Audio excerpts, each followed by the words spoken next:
ก็ถือเป็นระเบียบเรียบร้อยเนอะทำดีทุกทีย่อมมีผลดีโดยทั่วก่อกรรมทำชั่วได้ชั่วตอบแทนทุกคนสำหรับท่านพระคุณเจ้านิมนต์ทางด้านในนะครับนิมนต์เลยนะครับพระภิกษุสามเณรนะครับคนชั่วโชดเช้าชนไม่ผลกรรมซ้ำเติมครับสำหรับพระเนรอยู่ทางขวามือเวลาท่านเข้ามานะครับเวลาท่านเข้ามาแล้วอยู่ทางขวามือเนอะวัดป่างแฟนมาก่อนเปิ้ลครูบาคำแสนนะครับจากนั้นก็เป็นวัดป่าตันนะครับวัดป่าตันอำเภอเมืองเชียงใหม่เฮานะครับขณะนี้ก็ทยอยกันมาแล้วครับขอนิมนต์และเรียนเชิญตังบนศาลานะครับตังบนวิหารเนอะวิหารหลวงนะครับของวัดโชติกุลสุวรรณารามหมู่บุญนะครับนิมนต์แล้วก็นิมนต์ทุกรูปนะครับเรียนเชิญพ่อพี่น้องเฮาทุกคนเนอะองค์กรสาธารณประโยชน์รัฐเชียงใหม่51นะครับโดยวรินทร์ผอ.วรินทร์วัฒนพงศ์ศิริกุลพร้อมกับทีมงานจากองค์กรสาธารณประโยชน์รัฐเชียงใหม่51สถานีวิทยุ 92.50 เมกะเฮิรตซ์นะครับได้นำโรงทานน้ำบักฟักแก้ว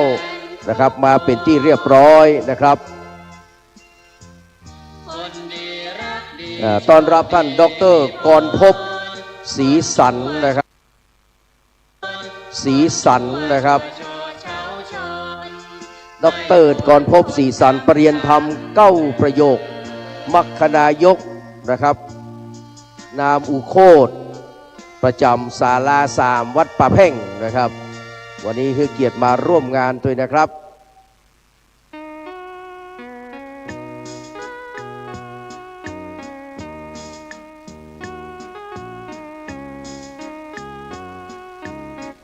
กับพี่น้องคณะศรัทธาสาธุชนทุกคนทุกท่านนะครับกับวันนี้เป็นวันพระวันธรรมสวนะนะครับแฮม8 ค่ำเดือน10เหนือนะครับเป็นสิ่งที่2ของพรรษานี้นะครับเริ่มต้นรถด่วนขบวนพิเศษนะครับได้มาจอดกับที่วัดโชติกุลสุวรรณารามหมู่บุญนะครับภายใต้ร่มบารมีธรรม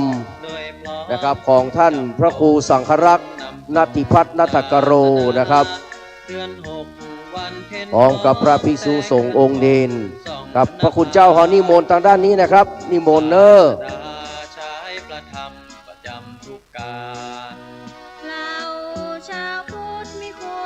ท่านสท.ทองคำนะครับเจ้าของเครื่องเสียงกำลังดูความเรียบร้อยและก็พี่นานเฟิร์สนะครับกมลดนัยนะครับกำลังดูความเรียบร้อยเรื่องแสงสว่างนะครับกับเรียนเชิญบรรดาผู้พี่น้องที่เคารพรักทุกท่านนะครับขึ้นมาตั้งบนเนอะเสาะหาที่นั่งนะครับโดยพร้อมจิตเชื่อจุนพุทธศาสตร์ตลอดสมัยประกอบกิจกุศลผลจะเพิ่มสุขเสริมใจ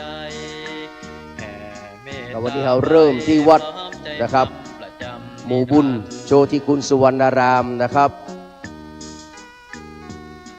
กับเรียนเชิญบรรดาพี่น้องได้มาลงทะเบียนให้เรียบร้อยนะครับวัดหัววาต่างๆและก็ได้รับวารสารนะครับจากคณะกรรมการของเขานะครับวารสารกลุ่มหนุ่มสาวจังหวัดเชียงใหม่อันมีท่านศักรพีสุภาประธานกลุ่มหนุ่มสาวนะครับจังหวัดเชียงใหม่นะครับเป็นต้นเป็นประธานเนอะนะครับท่านลงทะเบียนให้เรียบร้อยตอนนี้น้ำเต้าหู้ไม่ใช่น้ำแบบฟักแก้วนะครับน้ำฟักทองนะครับโดยองค์กรสาธารณประโยชน์รัฐเชียงใหม่51พร้อมเสิร์ฟแล้วนะครับพร้อมเสิร์ฟแล้วเนาะกับเรียนเชิญพี่น้องศรัทธานักศีลนักบุญทุกคนทุกท่านเนอะขึ้นมาทางด้านบนนะครับ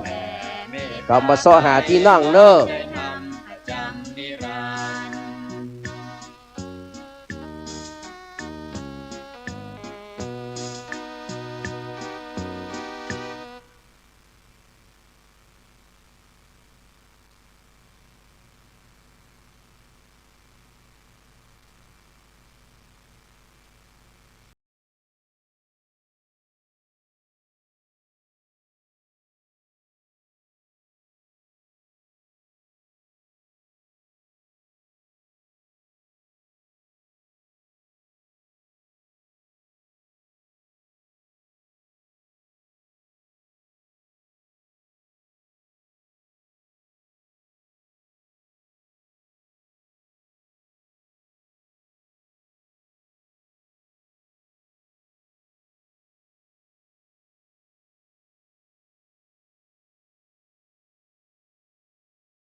กับทุกหลากหลา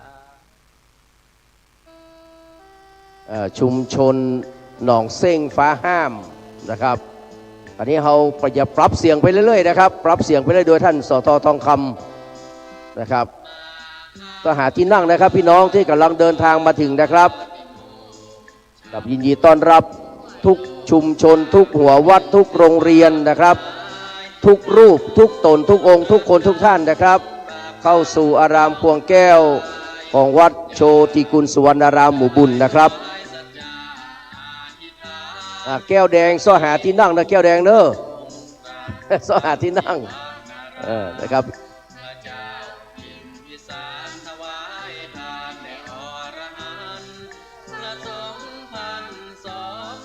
กับคณะกรรมการของเขานะครับเรื่องตอบปัญหาถ้ามาถึงแล้วก็ขอเรียนเชิญเนอะขณะนี้มีน้องๆจากโรงเรียนเชิงดอยสุเทพ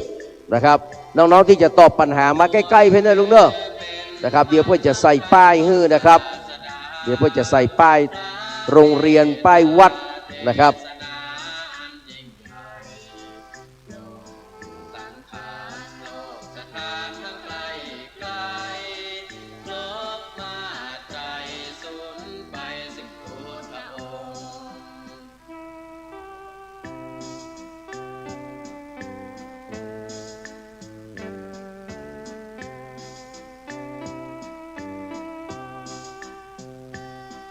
เรียนเชิญทุกคนทุกท่านนะครับวันนี้เมตตาปรมีธรรมในครูบาคำแสนนะครับผู้ช่วยเลขานุการเจ้าคณะจังหวัดเชียงใหม่นะครับช่วยเจ้าวาดวัดป่างแฟนนะครับได้เมตตาเดินทางเมื่อแต่บ่ายสามแล้วนะครับท่านพระคุณเจ้ามาตั้งแต่บ่ายสามแล้วนี้ก็ได้รับเมตตานะครับจากท่านพระคุณเจ้าท่านพระครูสมุวิสุวัตรวรกิจโจนะครับเจ้าอาวาสวัดฝ่ายหินผู้อำนวยการสถานีคลื่น104นะครับ104.5 เมกะเฮิรตซ์เนาะ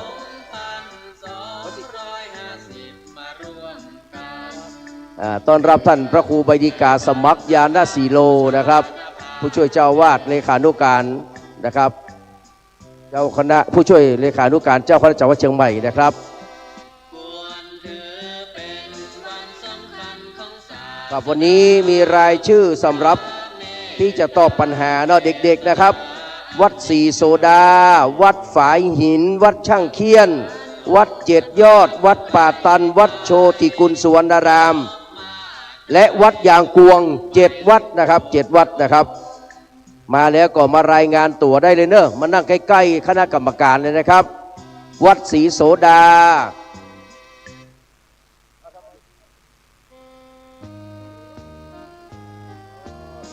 เป็นวัดฝายหินนะครับวัดฝายหินวัดช่างเคียนวัดเจ็ดยอดวัดป่าตันวัดโชติกุลสุวรรณารามและวัดยางกวงครับ7 วัดนะครับวัดฝายหินมาแล้วนะครับก็หาที่นั่งเนอะ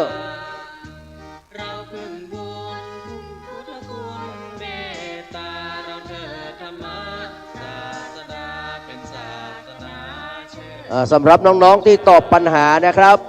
ให้แต่งกายสุภาพเรียบร้อย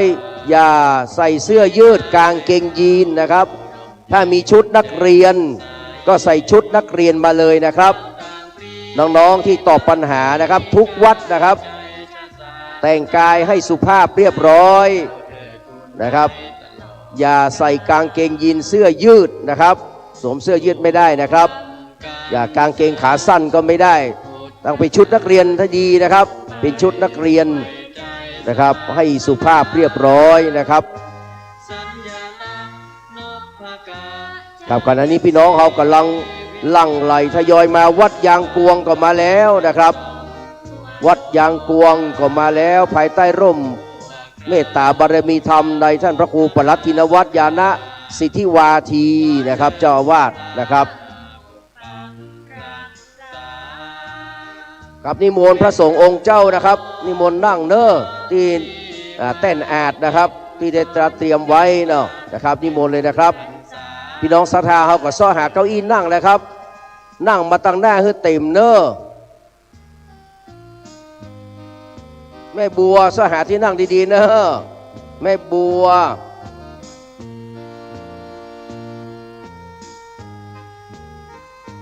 แม่สุพินนะครับสหาที่นั่งดีๆเนอะในนั้นที่เรียบร้อยดีๆเนอะครับเรียนเชิญเลยนะครับ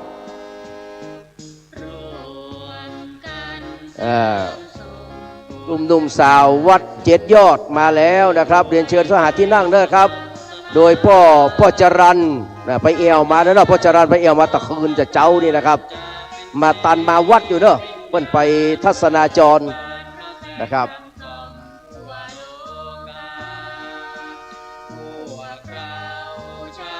เรียนเชิญนะครับเรียนเชิญเลยเนอะ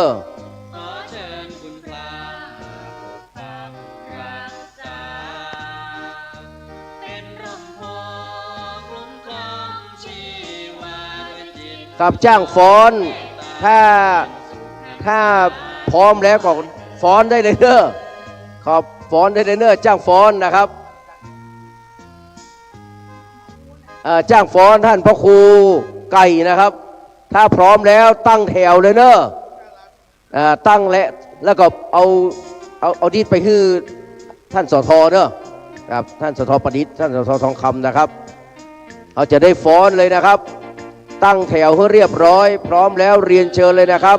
น้องๆที่ตอบปัญหาเนอะแต่งกายให้เรียบร้อยนะครับแต่งกายให้เรียบร้อย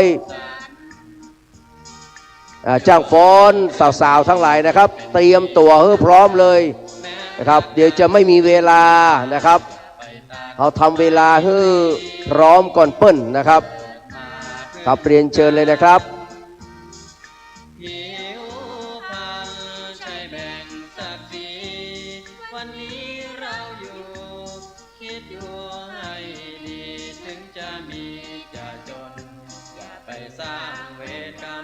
ถ้าพร้อมแล้วก็ขอเรียนเชิญจ้างฟ้อนเนอะ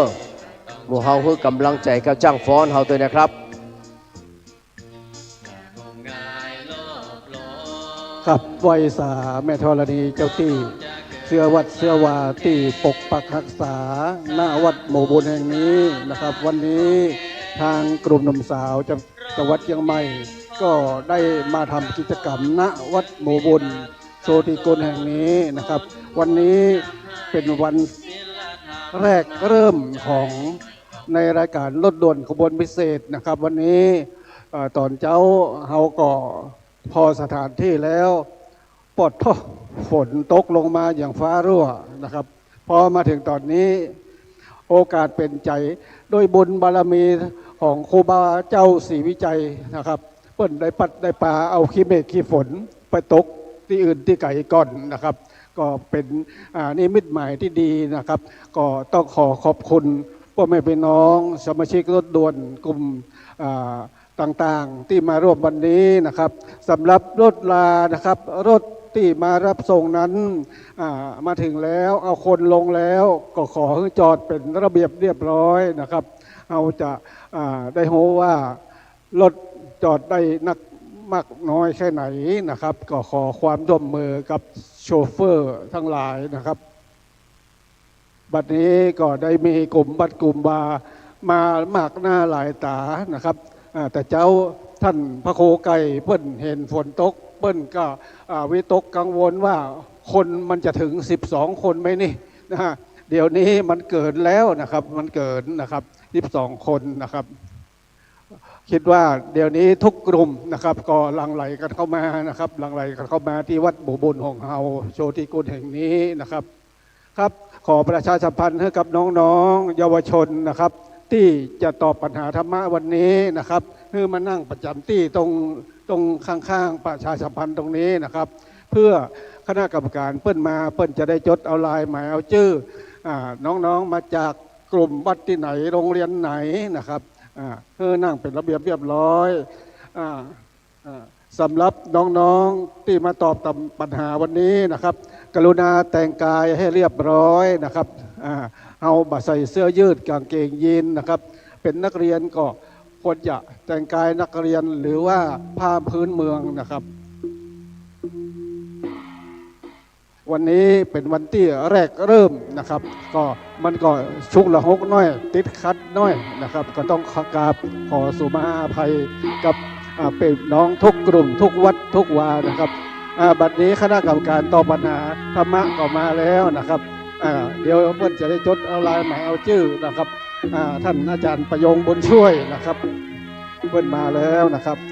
น้องๆมาถึงแล้วนะครับก็มานั่งที่โต๊ะที่ทางคณะกรรมการเปิดจดไปให้นะครับวันนี้ทางคณะกรรมการก็ได้มาถึงที่นี่แล้วนะครับนั่งเลยครับยกไปเลยครับไปนั่งเลย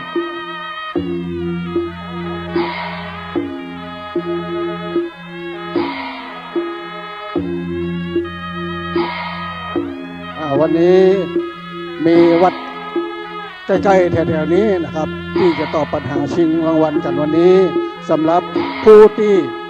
ชนะเลิศวันนี้เราจะไปชิงกันรอบสุดท้ายนะครับที่วัดเวรุวันนะครับมีวัดโชติกุลบูบุญ1นะครับ2จ้างเชียน3วัดไฟหิน4วัดเจ็ดยอดนะครับมีหลายๆวัดนะครับมี7วัดวันนี้นะครับสวัสดีครับแม่ครูสบคนนะครับอันนี้เปิดมาเจ้าก่อนละครับอันนี้ขนาดอายุ95แล้วนะครับแม่ครูสบคนครับเจิญครับเจิญนั่งครับปัญหานิสมก็ช่วยดูแลเลยนะครับวันนี้คณะกรรมการของเขาตามคำเรียกร้องของหลวงพ่อนะครับพระเทพบังคลาเจ้าอาวาสเจ้าคณะจังหวัดเชียงใหม่ของเราก็ได้ขอความร่วมมือครับพ่อน้อยพ่อหนานผู้จารของเขานะครับมาร่วมกันนะครับก็จะมีปัญหานิสมเตปินนะครับแล้วก็ท่านดร.กรภพศรีสันนะครับแล้วก็มีแหมหลายๆนะครับเดี๋ยวจะมาหลั่งไหลกันมานะครับสำหรับจ้างฟ้อนที่มาฟ้อนมาโชว์ให้กับพ่อแม่พี่น้องได้พอได้กอยมาเดี๋ยวนี้ก็เป็นจ้างฟ้อนของคณะศรัทธาวัดบูบุญของเฮานะครับ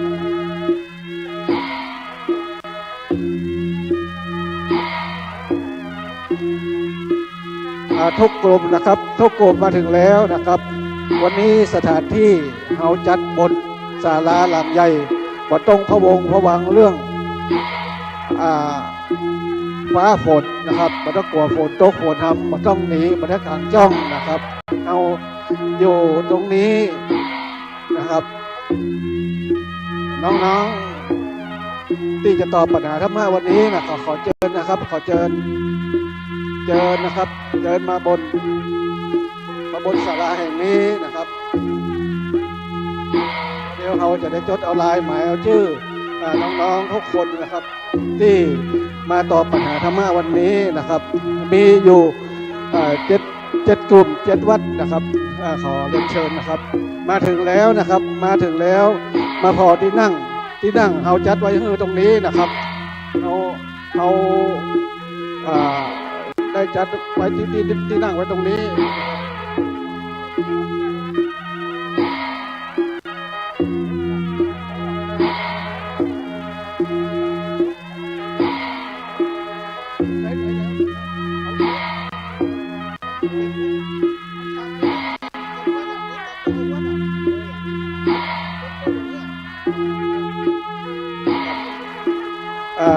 เดี๋ยวนี้น้องๆที่จะตอบปัญหาธรรมะวันนี้มี7วัดแต่ว่าตุลุงไก่นะครับตุลุงไก่จัดโต๊ะไว้ให้6โต๊ะนะครับแต่ยังขาดไป1โต๊ะนะครับก็ต้องขอ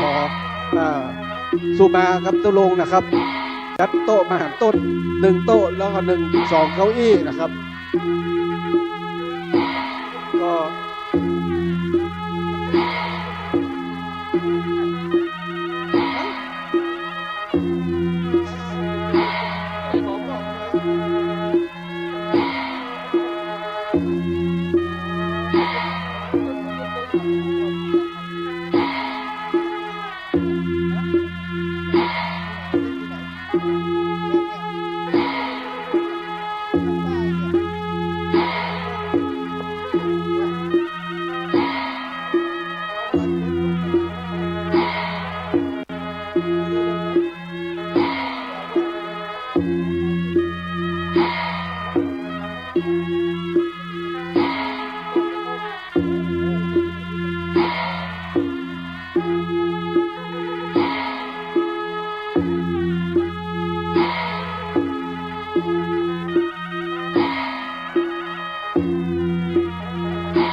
ศรัทธาวัดปู่คำซอหาที่นั่งเด้อนะครับ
ขอขอบคุณคณะจ้างฟ้อนทุกท่านเด้อนะครับที่ได้ฟ้อนต้อนรับพ่อแม่พี่น้องคณะสัตยาสาธุชนนะครับที่เดินทางมาจากหัววัดหัววาต่างๆนะครับชุมชนต่างๆเด้อนะครับวันนี้รายการรถด่วนขบวนพิเศษนะครับเป็นรายการแรกนะครับในฤดูกาลเข้าพรรษาประจำปี 2568 จัดโดยคณะสงฆ์จังหวัดเชียงใหม่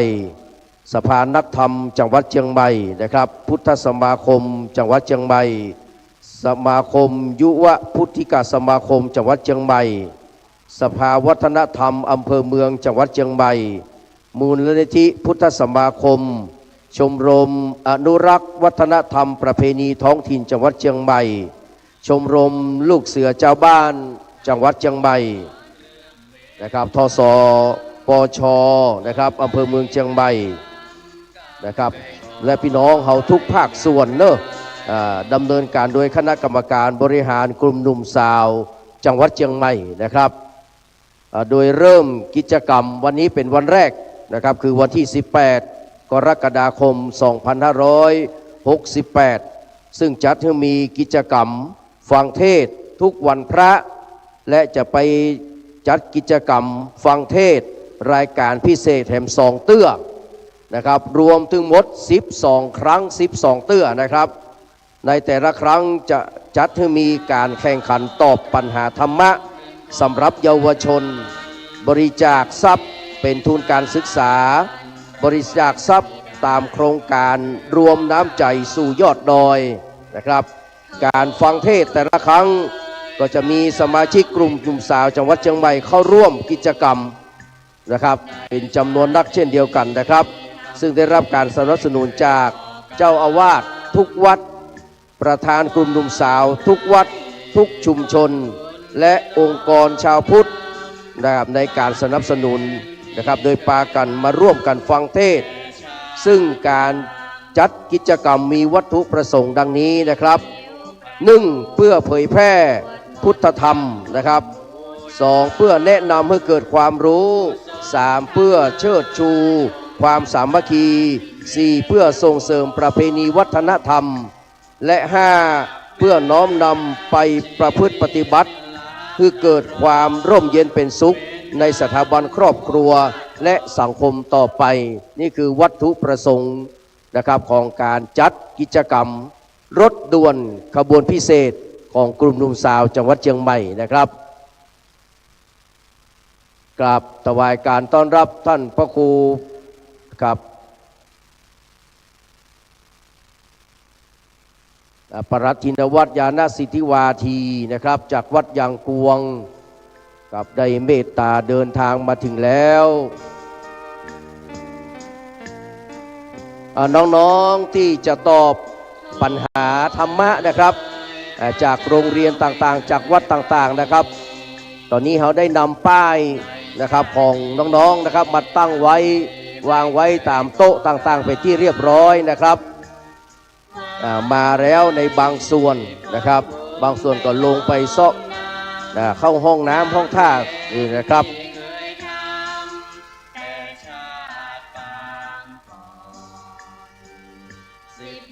ครับขอประชาสัมพันธ์น้อยนะครับว่าคุณวิรศักดิ์ใจแก้วนะครับขอกรุณาย้ายนะครับย้ายรถขนกรรมนะครับเพราะตรงที่รถคนจอดนั้นเป็นทางเข้ารถคณะกรรมการจะเข้าไปจอดตรงนั้นนะครับเคลื่อนย้ายเอาไปแอบน้อยนะครับคุณวิรศักดิ์ใจแก้วครับได้ยินเสียงแล้วนี่แล้วก็ขอย้ายรถของท่านแปลงทางเข้ารถคณะกรรมการจอดนะครับคุณไปจอดปากทางขวางทางเข้าเหียนะครับจะเคลื่อนย้ายน้อยนะครับขอบคุณครับคุณวิรศักดิ์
กับตอนรับท่านอาจารย์พันนีนะครับบุญประเสริฐท่านนายก พุทธสมาคมจังหวัดเชียงใหม่นะครับตะกี้คุณแม่สาวคนคันธราชขึ้นมาก่อนเพื่อนเลยนะครับมานั่งตั้งหน้าครับสุดยอดเลยนะครับ90 ป่ายนะแม่นะครับสาวคนนะครับท่านอาจารย์พันนีก็มาเรียบร้อยแล้วครับเรียนเชิญเนอร์ทุกคนทุกท่านนะครับครับในเบื้องต้นจะมีการฮ้องเพลงสักน้อยนะครับนักร้องเสียงดีมาแล้วนะครับจะได้ฮ้องเพลงธรรมะกันนะครับในช่วงนี้นี่เป็นการวัดกำลังศรัทธาของพระพี่น้องเนอะนะครับเป็นอจระศรัทธาศรัทธาที่ไม่หวั่นไหวนะครับต่อสถานการณ์เดี๋ยวท่านองค์ธรรมกถึกจะบอกว่าเราจะต้องมีพระรัตนตรัยคือพระพุทธพระธรรมพระสงฆ์อยู่ในจิตใจโดยความเข้าใจอย่างลึกซึ้งนะครับว่าพระพุทธเป็นที่พึ่งของเราพระธรรมก็เป็นที่พึ่งของเรา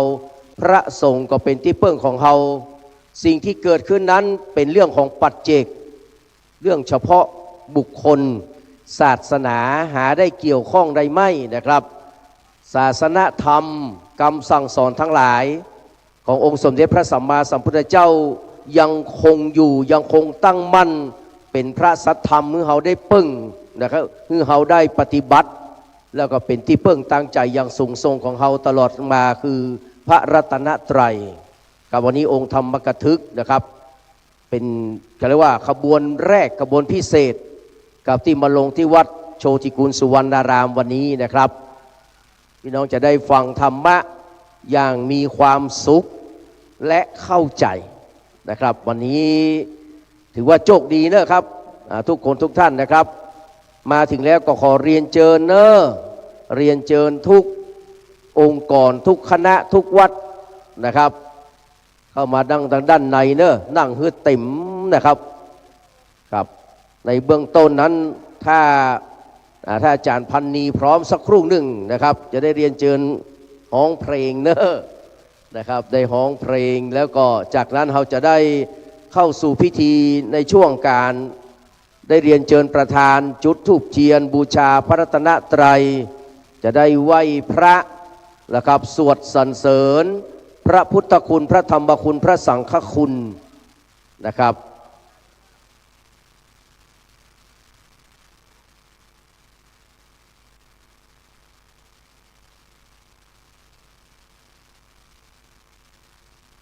แล้วก็จะมีการมอบรางวัลต่างๆนะครับตามลำดับนะครับทุกครั้งที่เราเคยมอบมานะครับตั้งแต่รางวัลการตอบปัญหาธรรมะนะครับรางวัลมามากเนาะนะครับรางวัลนะครับมาเป็นระเบียบเรียบร้อยนะครับรางวัลการพัฒนาสมาชิกครับรางวัลมาไกลนะครับนะครับแล้วก็มีการมอบกันเทศนะครับที่เราร่วมทำบุญกันนะครับแล้วก็มีผู้รับกันเทศแล้วก็มีการตัวแทนของวัดโชติกุลสุวรรณารามจะได้กล่าวขอบคุณนะครับอันนี้คือลำดับพิธีนะครับที่จะเกิดต่อไปนะครับพี่น้องมาแล้วก็ขอเรียนเชิญตั้งหน้ายังว่างนะครับเก้าอี้สีเขียวสียอดตองนะครับที่อาจารย์พันนีนั่งอยู่ยังว่างแหมจัดนักนะครับเรียนเชิญนะครับเรียนเชิญทุกคนทุกท่านเข้ามาทางด้านในลงทะเบียนรับวารสารนะครับวารสารฉบับแรกนะครับของรถด่วนขบวนพิเศษประจำปี 2500 นะครับ 68เขาเป็นชาวพุทธนะครับท่านพระครูปลัดธินวัตรญาณสิทธวาทีเพื่อนจะบอกว่าเวลาเราจะเชื่อนะครับจะเชื่ออย่างต้องเชื่อด้วยปัญญาด้วยเหตุด้วยผลนะครับโดยใจหลักกาลามสูตรนะครับกาลามสูตร1ฟังตามกันมาอย่าไปเชื่อ2ทำกันอยู่ทุกเมื่อเชื่อไม่ได้3ตื่นข่าวเปล่ามาอย่าเชื่อไป4อย่าไว้ใจแม้แต่ตำรา5อย่าเชื่อเพราะเดาเอาเองเล่น6เพราะกฎเกณฑ์ คาดคะเนไว้ล่วงหน้า 7. เพราะนึกตรึกตรองหรือตรวจตรา 8. เพราะว่าต้องตามตำราตน 9. อย่าเชื่อเพราะเพื่อควรเชื่อเขา 10. ครูเราแท้ๆมาแต่ต้น ก็ใช่จักเชื่อได้น้ำใจคน จงเชื่อผลเชื่อเหตุ สังเกตเทินลักกาลามสูตรมีประโยชน์ในช่วงนี้นะครับนะครับต้องมาเชื่อข่าวคมลอยนะครับเป็นมงคลตื่นข่าวล้วนแต่บ่มีประโยชน์อย่างสักอย่างครับทำใจให้มั่นคงในพระรัตนตรัยนะครับกับเรียนเชิญบรรดาพระพี่น้องทุกคนทุกท่านเนอนะครับเข้ามาถึงแล้วก็ขอเรียนเชิญเลยนะครับเรียนเชิญเข้ามาดังด้านในนั่งฮื้อเต็มนะครับวันนี้นี่ฝนตกนะครับหยุดไปแล้วเพื่อเปิดทางให้กับหมู่เฮาคนบุญทั้งหลายได้มาที่วัดโชติกุลสุวรรณารามโดยสะดวกนะครับจะมีรถติดอยู่พ่องแต่ถ้าฝนบ่ตกมันก็ช่วยบรรเทาไปจัดนักนะครับความสะดวกสบายก็มีขึ้นเยอะนะครับดังนั้นก็นับว่าเป็นบุญของหมู่เฮาเนอะเพิ่นรู้ว่าคนบุญจะมาฟังเทศน์นะครับที่วัดโชติกุลสุวรรณารามในรายการรถด่วนขบวนพิเศษของคณะกลุ่มหนุ่มสาวจังหวัดเชียงใหม่นะครับคณะสงฆ์จังหวัดเชียงใหม่นะครับสภานักธรรมจังหวัดเชียงใหม่พุทธสมาคมจังหวัดเชียงใหม่นะครับยุวพุทธิกสมาคมจังหวัดเชียงใหม่สภาวัฒนธรรมอำเภอเมืองจังหวัดเชียงใหม่มูลนิธิพุทธสมาคมชมรมอนุรักษ์วัฒนธรรมประเพณีท้องถิ่นจังหวัดเชียงใหม่นะครับชมรมลูกเสือเจ้าบ้านจังหวัดเชียงใหม่นะครับทสปชอำเภอเมืองเชียงใหม่นะครับโดยคณะกรรมการบริหารกลุ่มหนุ่มสาวจังหวัดเชียงใหม่กับวันนี้พี่น้องก็หลั่งไหลกันเข้ามาทยอยกันมาเรื่อยๆนะครับ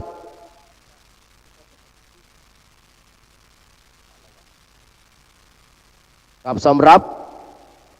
น้องๆเยาวชนที่จะตอบปัญหาในวันนี้นะครับมี7วัดเนาะมีวัดสีโซดานะครับตำบลสุเทพกับอำเภอเมืองเชียงใหม่นะครับวัดฝ่ายหินนะครับตำบลสุเทพอำเภอเมืองเชียงใหม่นะครับวัดช่างเคียนตำบลจ้างเผือกอำเภอเมืองเชียงใหม่นะครับวัด7ยอดนะครับตำบลจ้างเผือกอำเภอเมืองนะครับแล้วก็วัดป่าตันตำบลป่าตันอำเภอเมืองเชียงใหม่วัดโชติกุลสุวรรณารามหมูบุญนะครับตำบลช้างเผือกอำเภอเมืองเชียงใหม่และ7วัดยางกวงนะครับตำบลหายานะครับอำเภอเมืองเชียงใหม่7วัดนะครับน้องๆก็บางส่วนก็มาพร้อมแล้วนะครับบางส่วนก็ไปเซาะนะครับทำธุระส่วนตัวแป๊บหนึ่งนะครับเดี๋ยวจะได้ขึ้นมาพี่น้องศรัทธาเฮาลงทะเบียนให้เรียบร้อยรับวารสารเนอะวารสารเอาไปอ่านนะครับเอาไปอ่านเนอะไม่ใช่เอาไปหนุนหัวรับนะไม่ใช่นะครับอ่านมันมีประโยชน์คณะกรรมการเฮาแต่ละคนแต่ละท่านที่เปิ้นเขียนนะครับเปิ้นมีความตั้งใจนะครับที่จะเขียนจะรังสรรค์ในการเขียนในการบรรยายนะครับทำความเข้าใจตามประสบการณ์ตามความรู้ตามความสามารถของแต่ละคนแต่ละท่านนะครับเพราะฉะนั้นได้กลั่นกรองออกมาจากหัวใจและสมองนะครับพ่ออาจารย์ดุสิตชวชาตินะครับอาจารย์ใหญ่มาแล้วนะครับเรียนเชิญขึ้นมาตั้งบนเพเนอร์นะครับจะได้นำไหว้พระนะครับไหว้พระสวดมนต์นะครับอาราธนาศีลอาราธนาธรรมนะครับแผ่เมตตาอย่างต่างๆนะครับวันนี้พ่ออาจารย์ดุสิตชวชาติหรือว่าอาจารย์ตรงนะครับได้เดินทางมาถึงแล้ว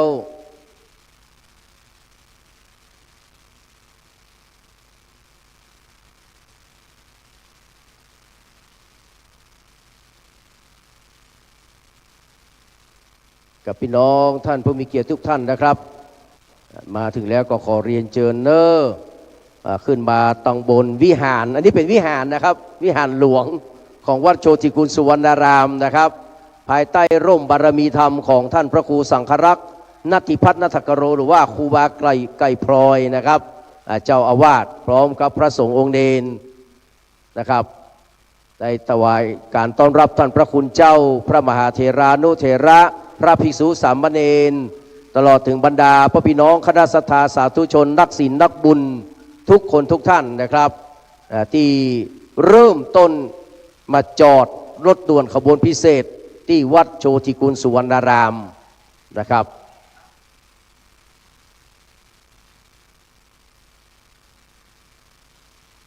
กับถวายการต้อนรับพระสงฆ์ข้าเจ้าทุกรูปเน้อนะครับหลวงพ่อพระครูวิสิทธิธรรมกรนะครับจากสันกำแพงนะครับเจ้าคณะตำบลสันกลางนะครับวัดศรีมารามได้เมตตาเดินทางมานะครับถวายการต้อนรับทุกรูปนะครับนิมนต์เน้อมาถึงแล้วครับพระเถระผู้ใหญ่ครับนิมนต์ที่เก้าอี้นะครับทางด้านบนที่ได้จัดเตรียมถวายการต้อนรับนะครับ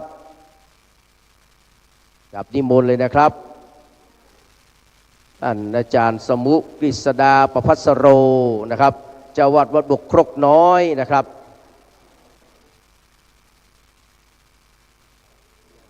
กับถวายแล้วก็ถวายการต้อนรับท่านเจ้าคุณนะครับพระสิทธิวชิรานุกูลรองเจ้าคณะอำเภอเมืองเชียงใหม่นะครับผู้ช่วยเจ้าวาดวัดพระธาตุดอยสุเทพราชวรวิหารกับได้เมตตาเดินทางมาถึงแล้วนะครับ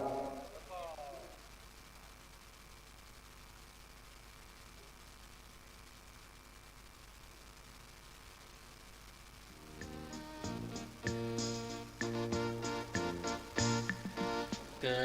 ดเป็นคนอย่าเห็นแก่ตนและดีถึงจะมีร่ำรวยสุขสันต์จนหรือมีไม่เป็นที่สำคัญแม้รักกันพึ่งพาอย่าไปตัดไมตรีเกิดมาพึ่งกันผิวพรรณใช่แบ่งศักดิ์ศรีวันนี้เราอยู่คิดดูให้ดีถึงจะมีจะจนอย่าไปสร้างเวรกรรม เรียนเชิญบรรดาพระพี่น้องนะครับ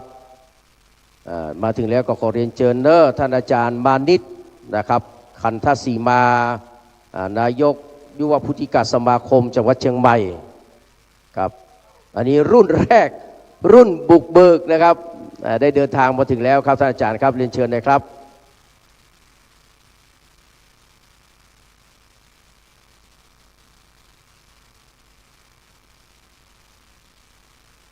ศีลธรรมมั่นใจไม่ต้องไปกังวลถึงจะมีจะจนกุศลดลใจ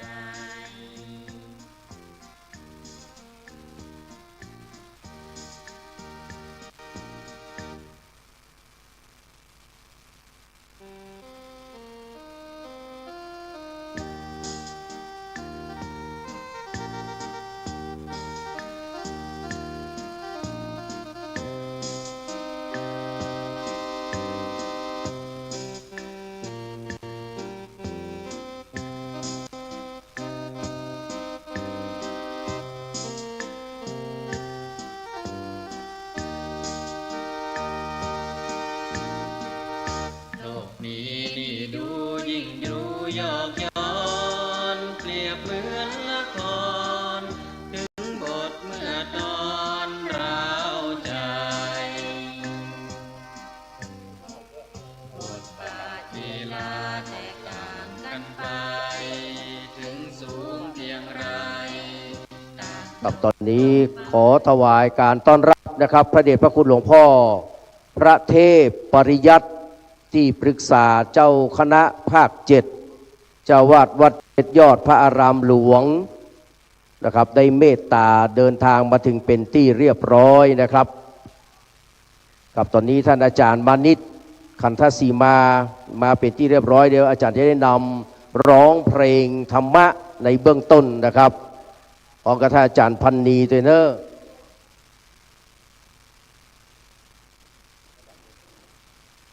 ท่านนายกยุวพุทธิกสมาคมจังหวัดเชียงใหม่นะครับ แล้วก็ท่านนายกพุทธสมาคมตัวเนอร์นะครับต้องร้องเพลงนะครับเดี๋ยวจะเอาเวทเอาไมค์ไปประเคนถึงตี้เลยเนาะนะครับ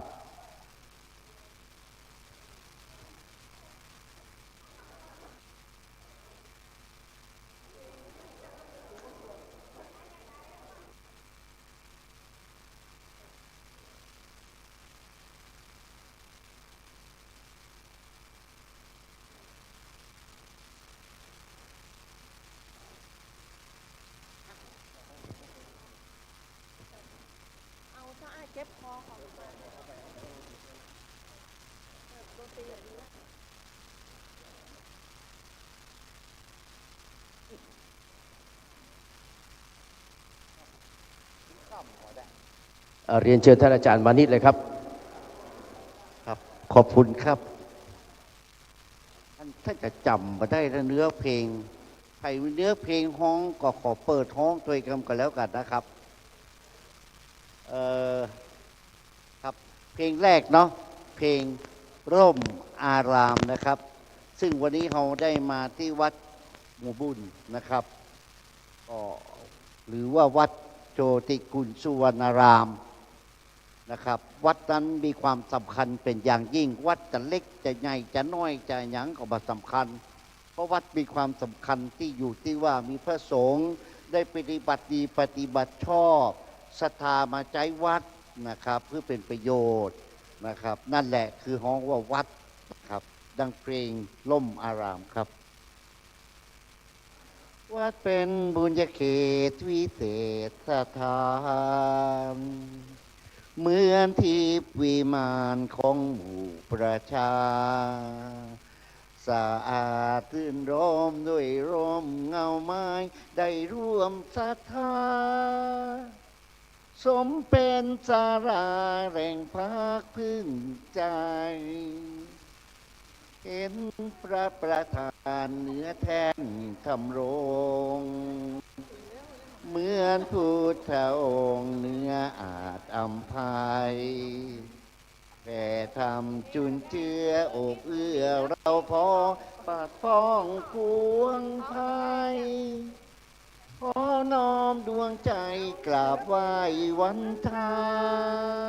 งวัดเล็กหรือใหญ่นั้นไม่สำคัญวัดเท่าเทียมกันด้วยแรงพัฒนาพระสงฆ์เคร่งครัดทำกิจวัตรทุกวันเวลามีจิตเมตตาต่อชาวสังคมระฆังวางเวงเหมือนเร่งศรัทธาคิดพัฒนาวัดให้เหมาะสมดื่มด่ำธรรมะขจัดตัณหาอย่าติดอารมณ์ขอเชิญชื่นชมสู่ร่มอารามวัดเล็กหรือใหญ่นั้นไม่สำคัญวัดเท่าเทียมกันด้วยแรงพัฒนาพระสงฆ์เคร่งครัดทำกิจวัตรทุกวันเวลา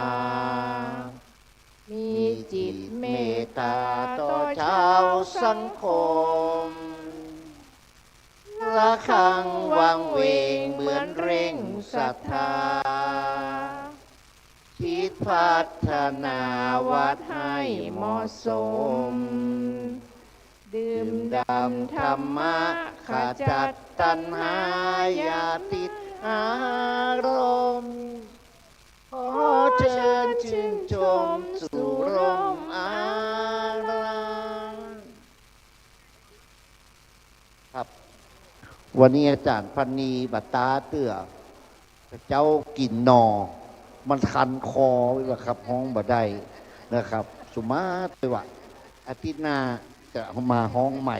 ครับคราวนี้ก่อนจะมาบดีกินนอกันแล้วกันเนาะฮูเอาเนอร์ครับต่อไปครับเป็นเพลงกองทัพธรรมนะครับ ใครมีเนื้อก็ห้องใส่คำเนอห้องใส่กันเป็นหมูเป็นจุ่มนะครับ อาจารย์พนีห้องมาได้วันนี้กินนอแต่เจ้าเลยคันคอกองทัพตับนะแม่เนอะกองทัพธรรมของพระสัมมาสัมพุทธเจ้า คือพวกเราพุทธบริษัททั้งหลายอย่ามัวศัตรูยกมือโจมตีกะยี่ทำลายเราต่างไม้เราทหารคอยต้านประจานในพระบวรพระพุทธศาสนาจรุงควรธนุบำรุงแสนยานุภาพนานาพวกหมู่ภัยรีล้วนมีอาวุธการยุทธนา คือกิเลสตัณหาทุกยามเวลารุกมาโรมรันกองทัพธรรมจะสลายกายอำนาจแม้นเราเป็นทาสอาธรรมครอบงำจิตมันกาต่อความดีคุกคีความชั่วเป็นตัวสำคัญศัตรูในตัวเรานั้นริดรอนบอนบั่นสู่อันตรายเรานี้เป็นดังเช่นอาสาสมัครช่วยพิทักษ์พระรัตนตรัยน้อมใจ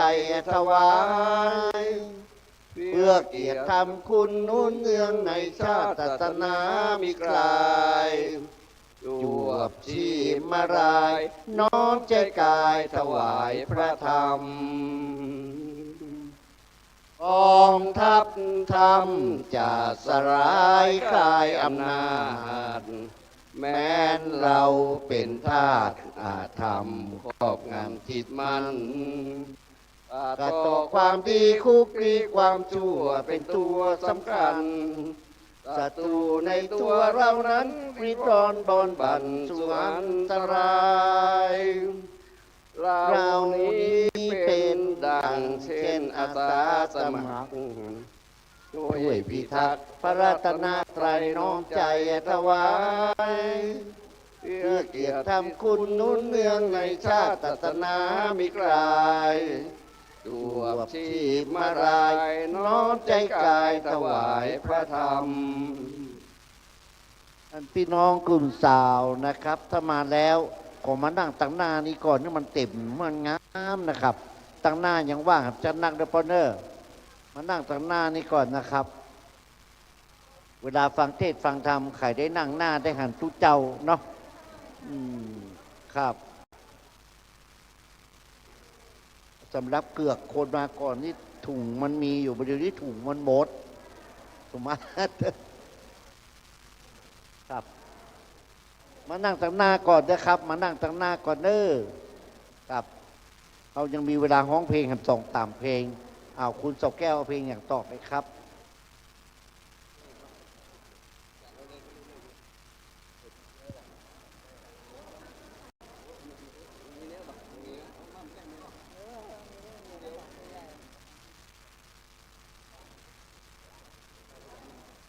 ครับต่อไปเพลงทำดีได้ดีทำชั่วได้ชั่วนะครับเนาะหลังจากร่มอารามแล้วกองทัพทำแล้วนะครับทำดีได้ดีทำชั่วได้ชั่วครับพี่นานเจติวนี่อาจารย์ทุศิษย์มาก่อนเอามากะว่าใจจะพอว่าแต่งตัวรอก็มาได้วันนี้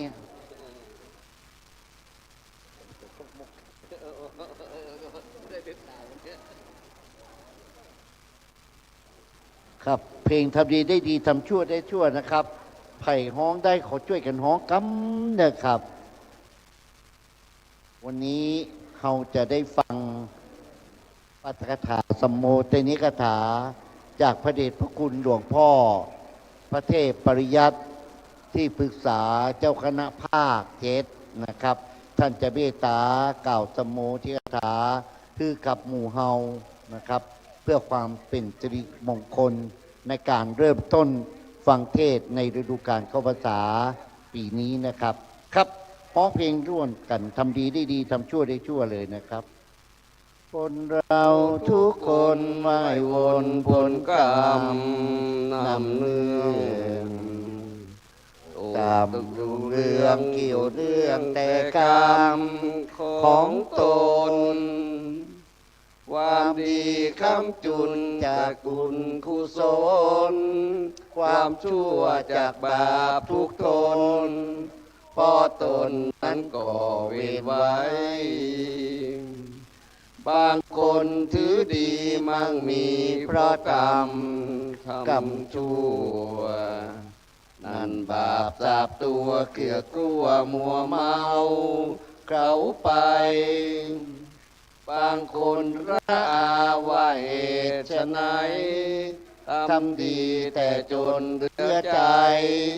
ไม่เห็นได้ดีเหมือนว่าอย่าเพลินถือว่าเงินเป็นใหญ่จิตใจเหนือสิ่งใดรำค่าเพราะความทุกข์ความสุขใดเป็นที่ใจใช่ที่ตาอย่าพะวงหลงลืมตนทำดีทุกทีย่อมมีผลดีโดยทั่วก่อกรรมทำชั่วได้ชั่วตอบแทนทุกคนคนดีรักดีโชคดีมีผลคนชั่วโจดเฉาชนไม่ผลกรรมซ้ำเติมอย่าเพลินถือว่าเงินเป็นใหญ่จิตใจเหนือสิ่งใดรำค่าเพราะความทุกข์ความสุขใจเป็นที่ใจใช่ที่ตาอย่าพะวงหลงลืมตนทำดีทุกทีย่อมมีผลดีโดยทั่วก่อกรรมทำชั่วได้ชั่วตอบแทนทุกคนคนดีรักดีโชคดีมีผลคนชั่วโจดเฉาชนไม่ผลกรรมซ้ำเติมอภินาเจสีสลับประกาศยังก็ได้เพลงกรรมครับเดี๋ยวค่อยร้องเพลงต่อมันห้องไปเมินไปมันมีน้ำมันเลยคอแห้งครับขออนุญาตที่ทำนะครับที่มาร่วมขบวนเทศวันนี้นะครับขอเชิญมาด้านหน้าก่อนเนอะครับขอเชิญมาตั้งหน้าก่อนนะครับเนาะนั่งตั้งหน้ามาเต็มกันนะครับขอบคุณครับครับตั้งหน้านี่มีข้าวสารมีไข่หัวเพื่อจะแจกคนนั่งหน้าก่อนเนอะขอมานั่งหน้ากันนะครับครับต่อไปเป็นเพลงที่ขึ้นเติงหาพระครูสมบูรณ์กันทปานะครับ แม้ประจากเขาไปแล้วตอนนี้แต่สิ่งหนึ่งที่ฝากไว้เพลงประจำตัวเพิ่นแท้ๆก็คือโรคนี้คือละครเป็นเพลงที่พระบูรณ์พระชอบฮ้องเป็นประจำนะครับ แต่เขาอาจจะฮ้องบัตรนัดเกาะช่วยกันฮ้องกันแล้วกันนะครับโลกนี้นี่ดูวิ่งดูหยอกย้อนเปรียบเหมือนละครถึงบทเนื้อตอนเราใจบทบาทลีลาแตกต่างกันไปถึงสูงเพียงไรต่างจบลงไปเหมือนกันเกิดมาต้องตายร่างกายผู้พังผู้คนเขาชังคิดยิ่งระวังไว้วันต่างเกิดกันมาร่วมโลกเดียวกันถือผิวชังพันบางเหยียดหยามกันเหลือเกินโลกนี้คือละครบทบาทบางตอนชีวิตหยอกย้อนยับเยินชี วิตบางคนรุ่งเรืองจำเริญแสนเพลินเหมือนเดินอยู่บนหนทางวิมานโลกนี้นี่ดูยิ่งดูเศร้าใจชั่วชีวิตวายหมุนเปลี่ยนผันไปเหมือนมารเปิดฉากเรื่องร้องผุดพงประการครั้นแล้วไม่นานปิดม่านเป็นความเศร้าใจโลกนี้คือละครบทบาทบางตอนชีวิตยอกย้อนยับเยินชีวิตบางคนรุ่งเรืองจำเริญแสนเพลินเหมือนเดินอยู่บนหนทางวิมานโลกนี้ยิ่งดู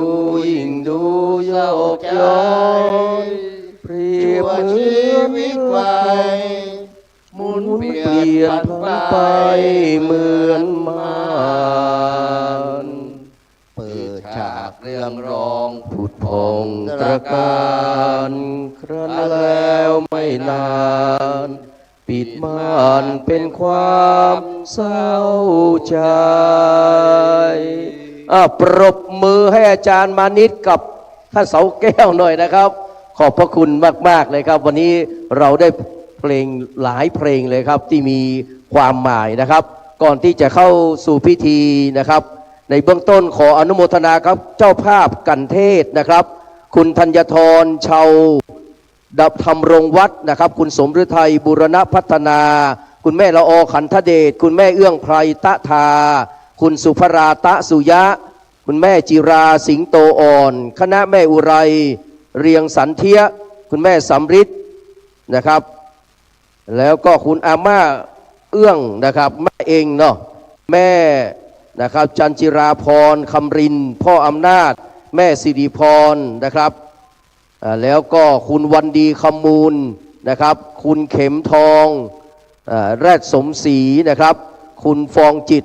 สุเรียมมานี่คือเจ้าภาพกันเทศในค่ำคืนนี้อนุโมทนาสาธุนะครับณบัดนี้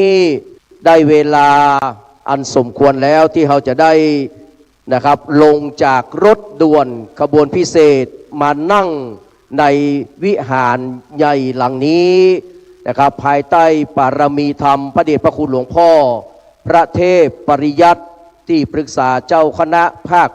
7เจ้าวัด7ยอดพระอารามท่านเจ้าคุณพระสิทธิวชิรานุกูลรองเจ้าคณะอำเภอเมืองเชียงใหม่ผู้ช่วยเจ้าอาวาสนะครับวัดพระธาตุดอยสุเทพ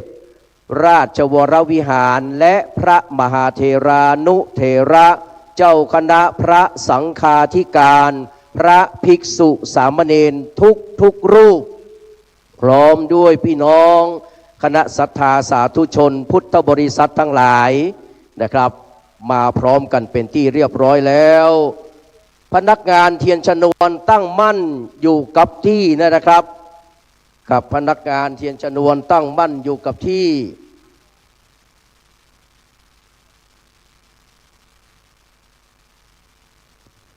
วันนี้ได้รับเกียรติจากท่านดร.กรภพศรีสันปรริยนธรรม9ประโยคผู้จารย์วัดป่าแพ่งศาลา3นะครับได้ให้เกียรติมาร่วมพิธีตัวยนะครับโอกาสนี้กระผมขอกราบอาราธนาเมตตาปรมีธรรมในพระเดชพระคุณหลวงพ่อท่านเจ้าคุณพระเทพปริยัติสะอาดขันติโกนะครับที่ปรึกษาเจ้าคณะภาค7เจ้าวัด7ยอดพระอารามหลวงได้เป็นประธานจุดธูปเทียนบูชาพระรัตนตรัยกราบอาราธนาด้วยความเคารพนอบน้อมอย่างยิ่งครับ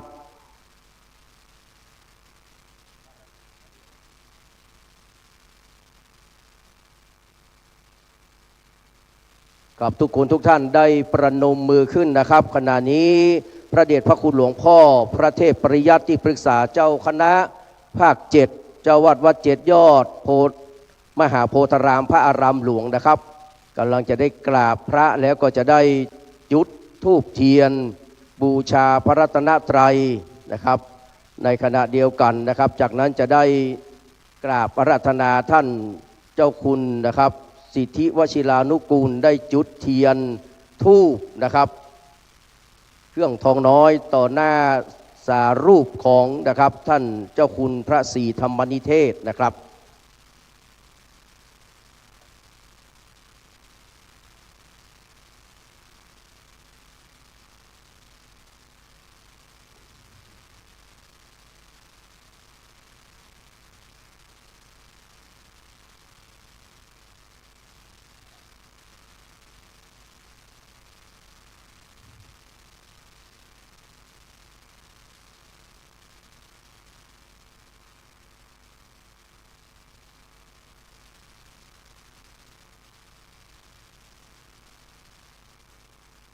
รับกราบนมัสการขอบพระคุณในเมตตาปรมีธรรมพระเดชพระคุณหลวงพ่อพระเทพปริยัติครับที่ปรึกษาเจ้าคณะภาคเจ็ดเจ้าวัดวัดเจ็ดยอดพระอารามหลวงที่ได้เมตตาเป็นประธานจุดธูปเทียนบูชาพระรัตนตรัยเสร็จแล้วหลวงพ่อจะได้กลับไปนั่งที่รับรองนะครับต่อจากนั้นจะได้จุดเทียนเครื่องทองน้อยที่หน้าหูปของพระเดชพระคุณนะครับพระศรีธรรมนิเทศกมลชุติมันโตอดีตรองเจ้าคณะจังหวัดเชียงใหม่นะครับขอกราบอาราธนาท่านเจ้าคุณนะครับพระสิทธิวชิรานุกูลรองเจ้าคณะอำเภอเมืองเชียงใหม่ได้เมตตานะครับจุดเทียนเครื่องทองน้อยครับกราบอาราธนาด้วยความเคารพครับ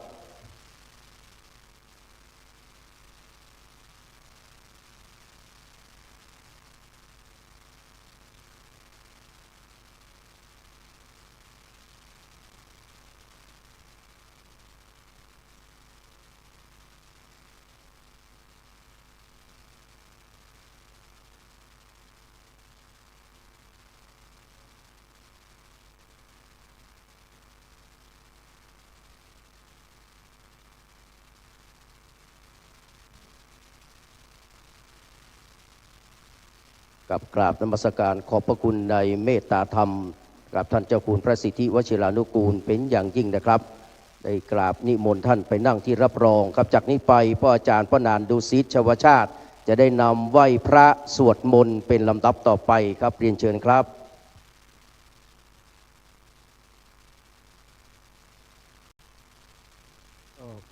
เชิญทุกท่านกล่าวคำบูชาพระรัตนตรัยโดยพร้อมกันนะครับอิเมนาสกาเลนะพุทธังอภิปูชยามะอิมินาสกาเลนะธัมมังอภิปูชยามะอิมินาสกาเลนะสังฆังอภิปูชยามะอะระหังสัมมาสัมพุทโธภควาพุทธังภควันตังอภิวาเทมิสวากขาโตภควตาธัมโมธัมมังนัมมัสสามิสุปฏิปันโนภควโตสาวกสังโฆสังฆังนามามิอันธรรมยังพุทธัสสะภควโตปุพพาคณมะกลังกะโลมาเสนะโมตัสสะภควโตอะระหะโตสัมมาสัมพุทธัสสะนะโมตัสสะภะคะวะโตอะระหะโตสัมมาสัมพุทธัสสะนะโมตัสสะภะคะวะโตอะระหะโตสัมมาสัมพุทธัสสะอิติปิโสภะคะวาอะระหังสัมมาสัมพุทโธ วิชชาจารณะสัมปันโนสุขโตโลกวิทูอนุตตโลปุริสธรรมสารถิสัทธาเทวมนุษย์สานังพุทโธภควาติองค์ใดพระสัมพุทธสุวิสุทธสันดานตัดมนต์กิเลสมันบ่มีมนต์มีมองมัวหนึ่งในพระทัยท่านก็เบิกบานคือดอกบัวลาคีบ่พันพัว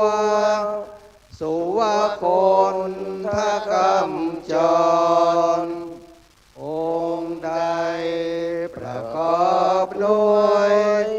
พระกรุณาดังสาคร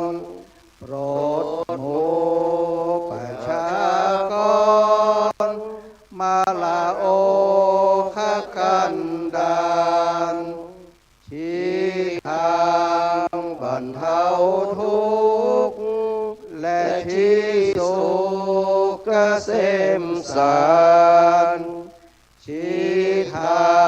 งผ่านดาฤพานอันพ้นโศกวิโยคภัย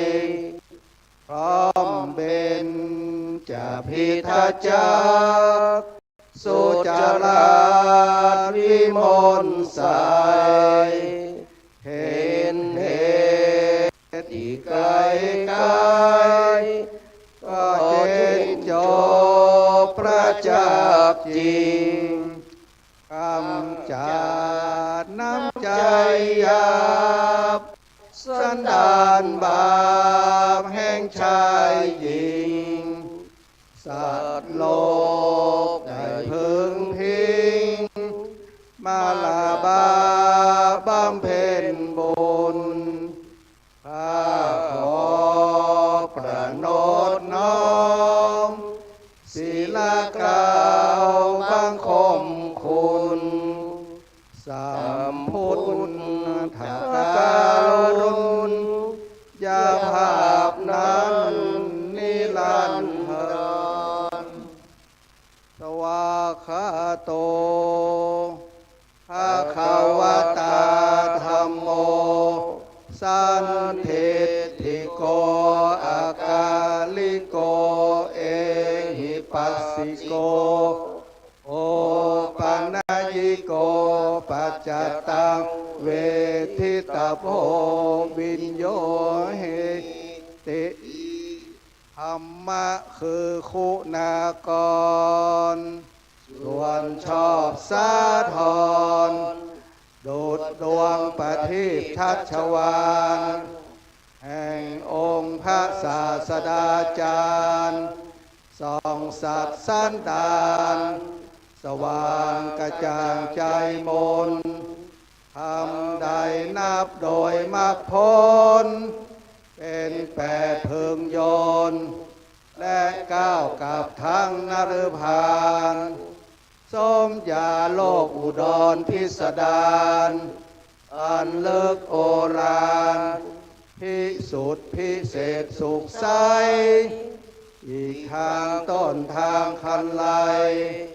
นามขนานคานไขปฏิบัติปริยัติเป็นสองคือทางดำเนินหยุดจะครองให้ล่วงลุปองอย่างโลกอุดรโดยตรงข้าขอโอนอ่อนอุตมงนบธรรมจำนงโดยจิตและกายวาจาสุปฏิปันโนภะคะวะโตสาวกสังโฆอุชุปฏิปันโนภะคะวะโตสาวกสังโฆยายะปฏิปันโนภะคะวะโต สาวกสังโฆสามีจิปฏิปันโนภะคะวะโตสาวกสังโฆยะทิทางจัตตาลิปุริสายุคานิอัตถปุริสาปุคลาเอสะภะคะวะโตสาวกสังโฆอาหุนายโยปาหุนายโยทัพพินายโยอัญชาเลกาลนิโยอนุตตลังปุญญเขตังโลกัสสาติทรงได้สาวกศาสดารับปฏิบัติมาแด่องค์สมเด็จพระขวานเห็นแจ้งจตุสัจเสร็จบานรู้ทางที่อันระงับและดับทุกข์ภัยโดยสึกปองบ่มิลำพองโดยกายและวาจาใจเป็นเนื้อนาบุญอันภัยสานแด่โลกัยและเกิดพิบูลพูนพ้นสมอย่าเอาลดทศพลมีคุณอานนท์อเนกจะนับเรือตราข้าขอนบหมู่พระสลาหกทรงคุณานุคุณประดุจจรำพันโดยเดชบุญข้าพิวันพระไตรลักษณ์อันอุดมดิเลกนิลาไสจงช่วยขจัดโพยภัยอันตรายใดๆจงดับและกลับเสื่อมสูญกับเผ่าใดนอบน้อมแด่พระรัตนตรัยพระพุทธพระธรรมพระสงฆ์ด้วยการสวดสรรเสริญไปเป็นที่เรียบร้อยกับตามโบราณเพิ่นบอกว่านะครับแขกมาถึงเรือนชานก็ต้องต้อนรับนะครับจากนี้ไปกราบไหว้สาอาราธนาเมตตาปรมีธรรมในท่านเจ้าคุณพระสิทธิวชิรานุกูลนะครับรองเจ้าคณะอำเภอเมืองเชียงใหม่กับผู้ช่วยเจ้าวาดวัดพระธาตุโดยสุเทพราชวรวิหารได้เป็นองค์เมตตานะครับกล่าวถวายการต้อนรับนะครับพระเดชพระคุณหลวงพ่อพระสงฆ์แล้วก็ต้อนรับบรรดาพ่อพี่น้องคณะศรัทธาสาธุชนนะครับทุกคนทุกท่านขอกราบไหว้สาอาราธนาด้วยความเคารพครับ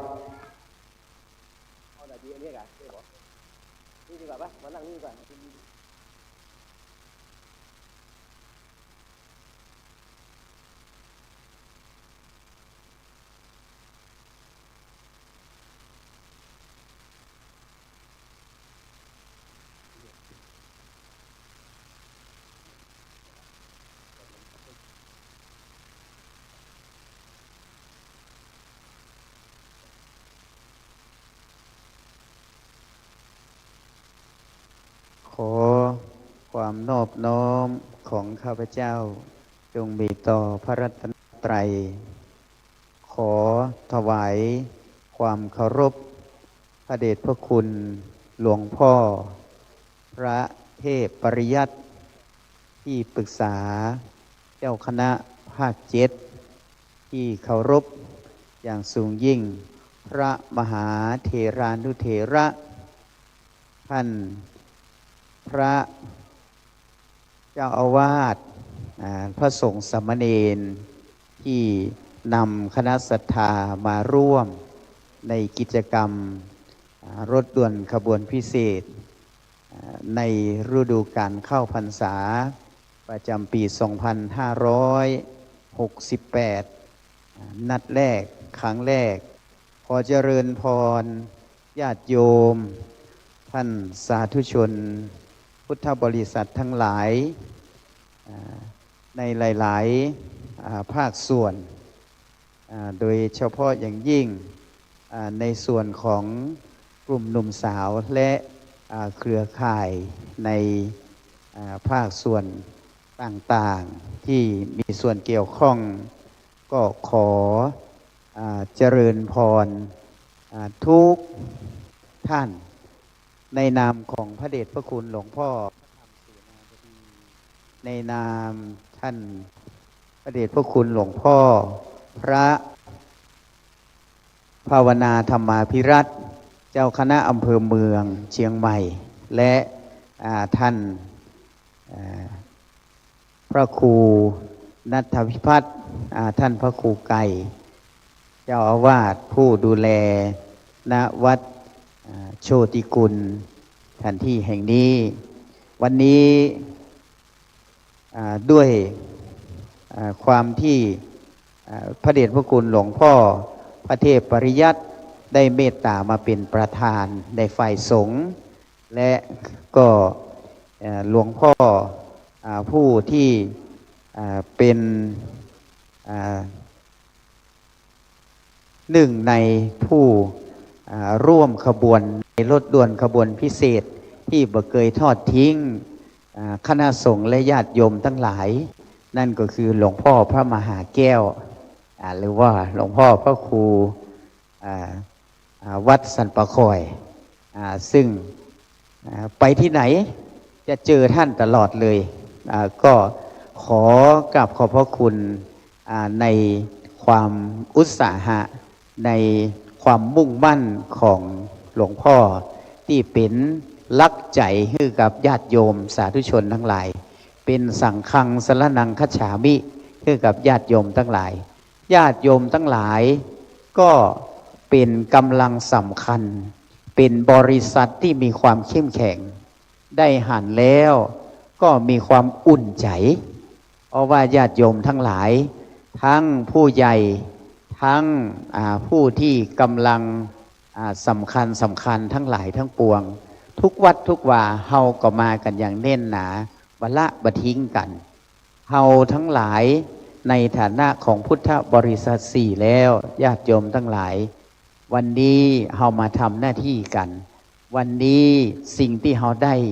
คือพลังแห่งบุญกุศลนอกเหนือจากจะเกิดกับตัวกับตนของเฮาแล้วก็เกิดเป็นพลังที่เข้มแข็งคือกับพระพุทธศาสนา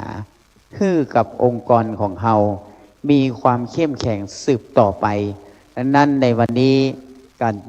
ในฐานะของเจ้าภาพในฐานะของท่านพระครูณัฐพิพัฒน์พระครูไก่ในฐานะของพระเดชพระคุณหลวงพ่อพระภาวนาธรรมาภิรัตน์เจ้าคณะอำเภอเมืองเชียงใหม่เจ้าของพื้นที่อำเภอเมืองวันนี้และพระเดชพระคุณหลวงพ่อพระธรรมเสนาบดีเจ้าอาวาสวัดพระธาตุดอยสุเทพเจ้าคณะภาค7ขอกราบขอบพระคุณในเมตตาธรรมของพระเดชพระคุณหลวงพ่อพระเทพปริยัติเป็นต้นเป็นประธานขออนุโมทนาในกุศลศรัทธาของญาติโยมสาธุชนทั้งหลายทุกคนทุกท่าน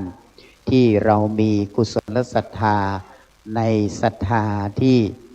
มั่นคงและมุ่งตรงต่อพระรัตนตรัยอย่างเมื่อวันไว้ขออำนาจแห่งบุญกุศลเตชะปารมีแห่ง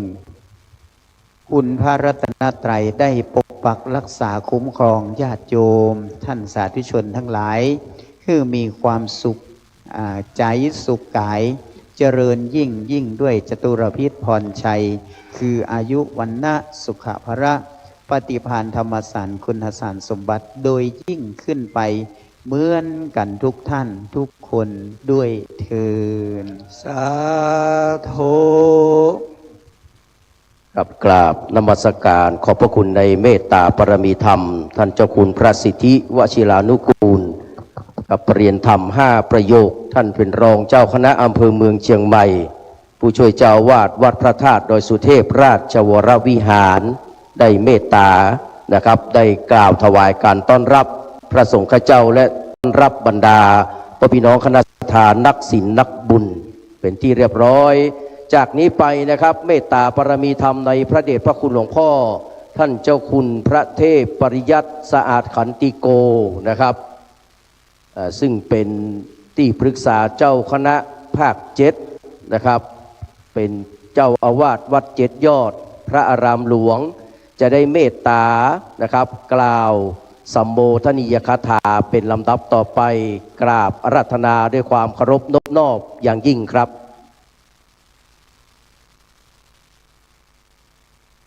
ขอโอกาสพระสงฆ์เถรานุเถระวันนี้มีท่านเจ้าคุณสิทธิวชิรานุกูลรองเจ้านายอำเภอเมืองเชียงใหม่ผู้ช่วยเจ้าวาดพระรามหลวงวัดพระธาตุดอยสุเทพมาเป็นผู้ดูแลความเรียบร้อยแทนเจ้าคณะอำเภอเมืองโดย คณะสงฆ์อำเภอเมือง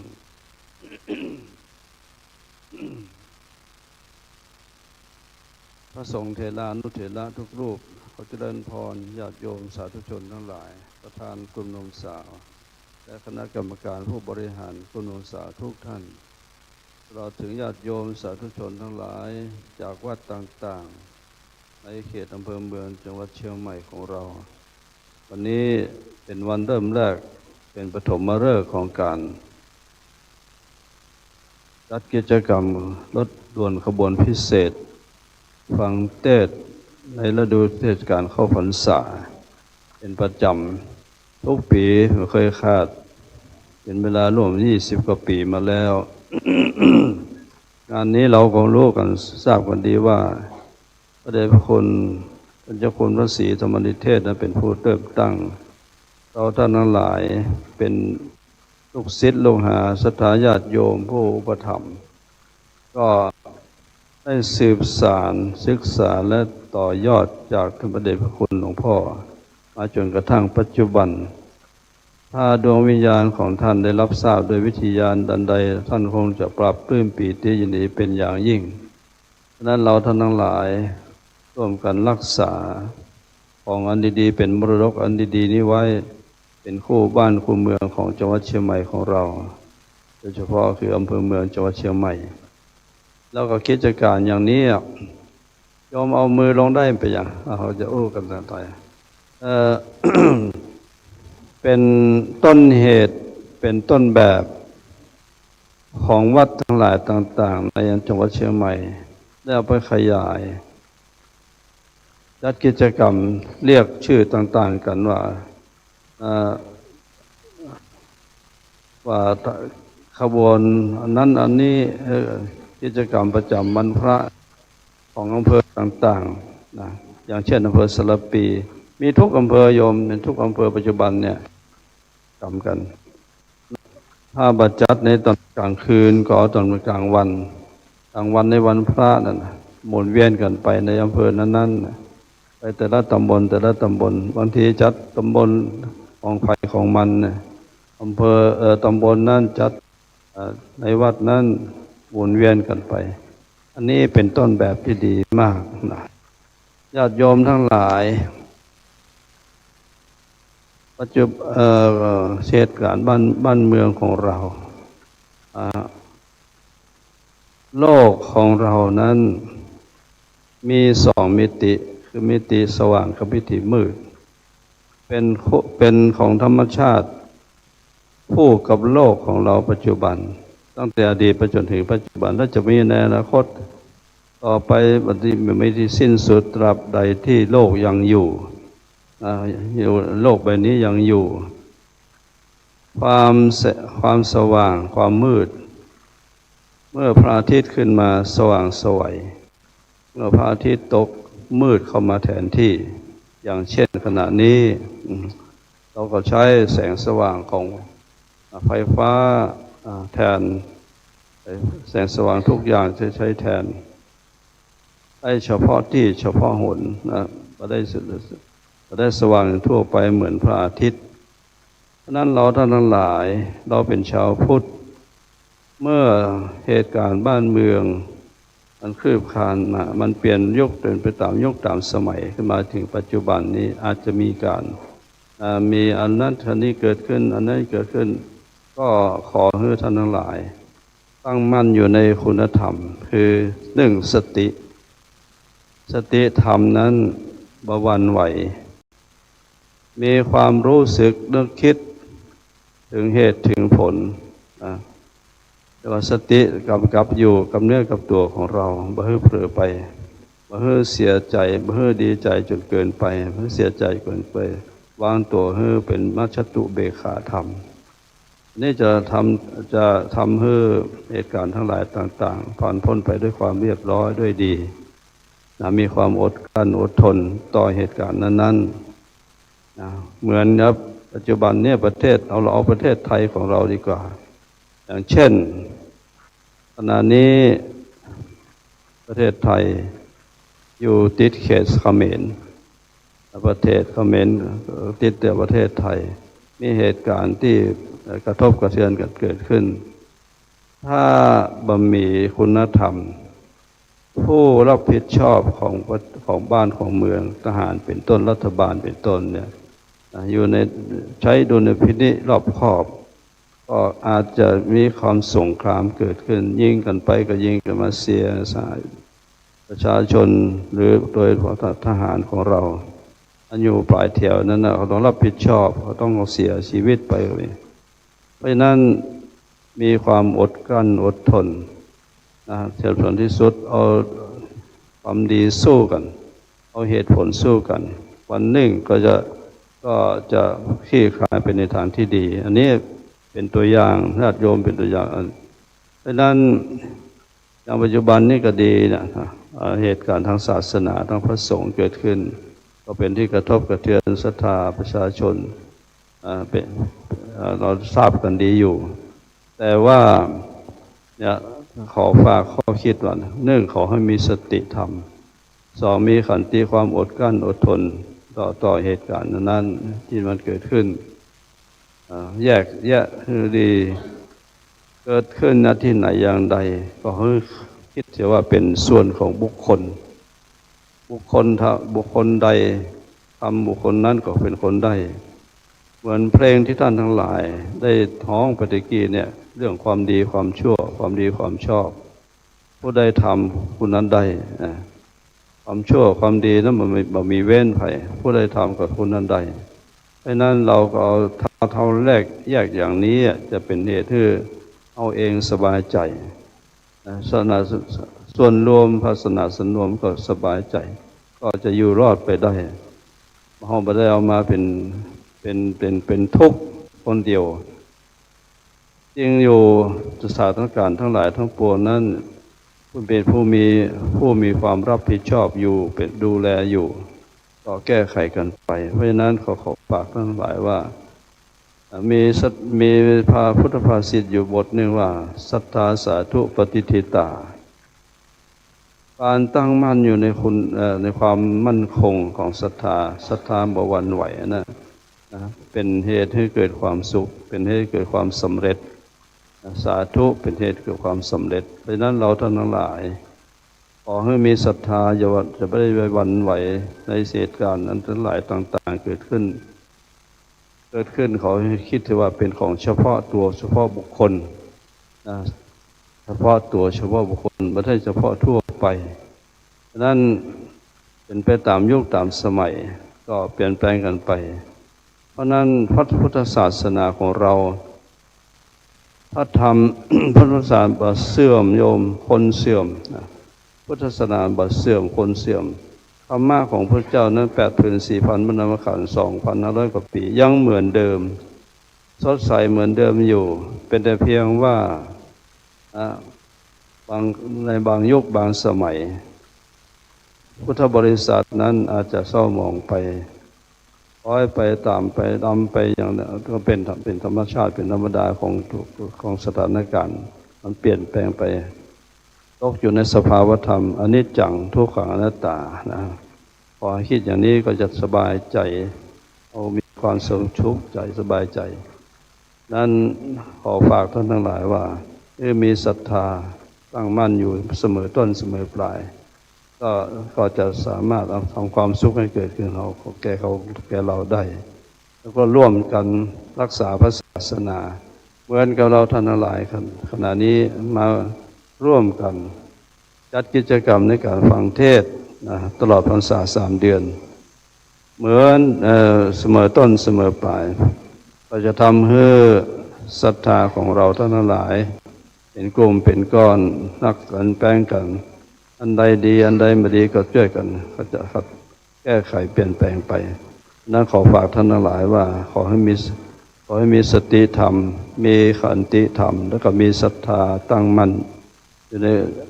ศรัทธานั้นต้องประกอบด้วยปัญญาไม่ได้เชื่อทั่วไปเชื่อสิ่งที่มันชวนเชื่อในสิ่งที่ควรเชื่อตามที่หลักการของพระพุทธเจ้าได้สอนไว้นะนั้นขอให้มีศรัทธา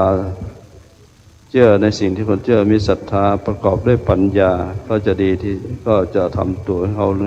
มีความสุขตั้งมั่นอยู่ในคุณธรรมขององค์สมเด็จพระสัมมาสัมพุทธเจ้าเอาละขอพอสมควรแก่เวลาในนามของพระสงฆ์พระเจ้าทั้งหลายก็ขอแสดงความยินดีโมทนากับท่านทั้งหลายที่มีจิตใจยึดมั่นตั้งมั่นอยู่ในเอาคุณพระรัตนตรัยพระเจ้าพระธรรมพระสงฆ์เป็นสรณะเป็นที่พึ่งอย่างของชีวิตอย่างมั่นคงให้ตลอดไปเพราะนั้นขอบุญกุศลใดที่เราท่านทั้งหลายได้ร่วมกันให้เป็นไปในวันนี้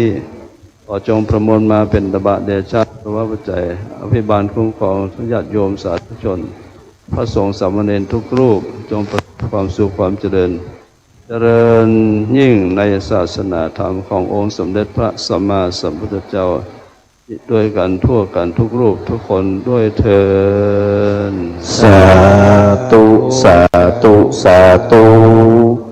กราบนมัสการขอบพระคุณในเมตตาบารมีธรรมพระเดชพระคุณหลวงพ่อ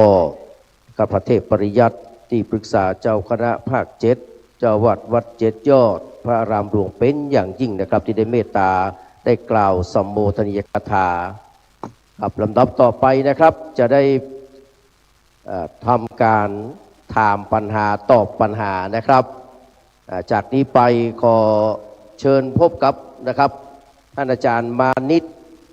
ขันธสีมานะครับจะได้ดำเนินรายการเป็นผู้ถามและท่านอาจารย์ดร.กรภพศรีสันจะได้เป็นผู้ตอบนะครับช่วยกันส่งท่านขอเรียนเชิญท่านอาจารย์ด้วยความเคารพครับ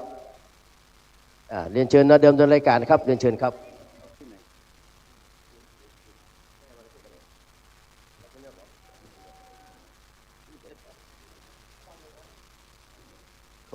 ขอไหว้ตาพระเทพปริยัตินะครับที่ปรึกษา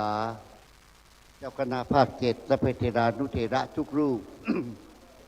เรียนท่านพ่อแม่พี่น้องกลุ่มสาว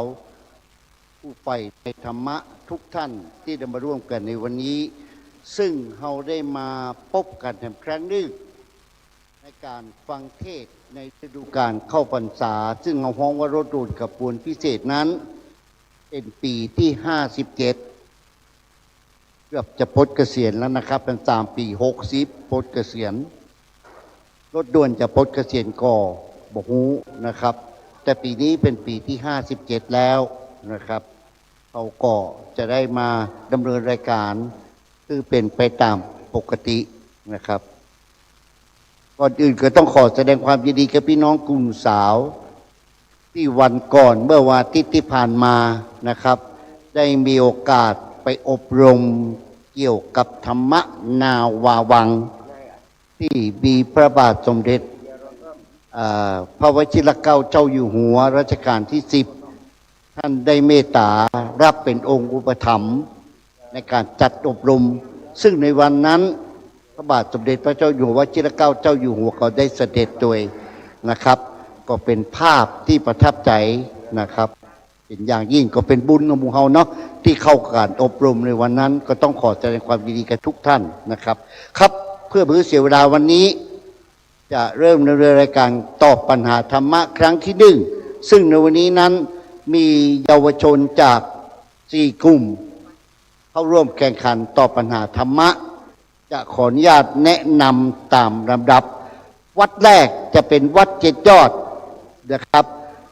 เมื่อผมแนะนำแล้วขอทั้ง2 คนลุกขึ้นยืนนะครับพร้อมกันแล้วก็ยกมือไหว้แล้วค่อยนั่งนะครับวัด7 ยอดประกอบไปด้วยนะครับนายถาปกรณ์ปัญญาเลิศนะครับจากโรงเรียนธรรมราชศึกษานางสาวกัญญรัตน์หานศึกจากโรงเรียนนวมินทราชูทิศผายัพครับรถกี้อย่างว่านาย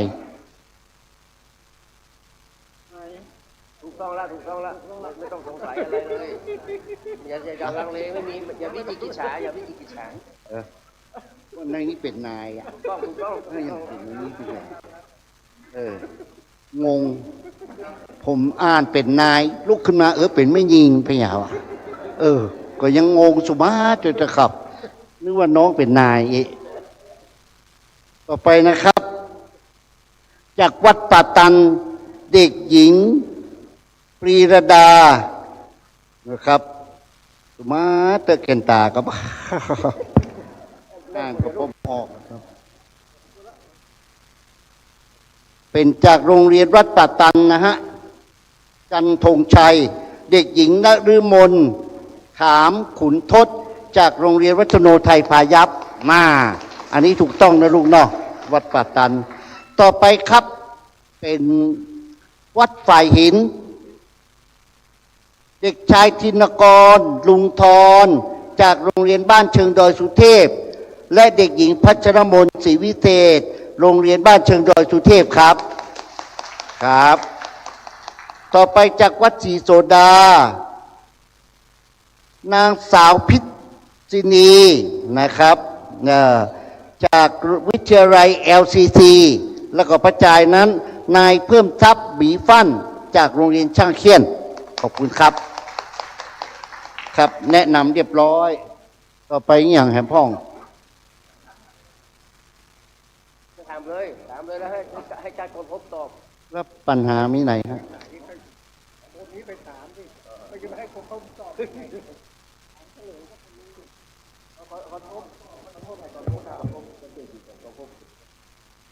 เอาดร.กรพบมาถามเจ้าป้าผมเกตตามันนักแกและ73นะมันนักแกแล้วบอกให้ไหวครับงงเลยที่กับเรา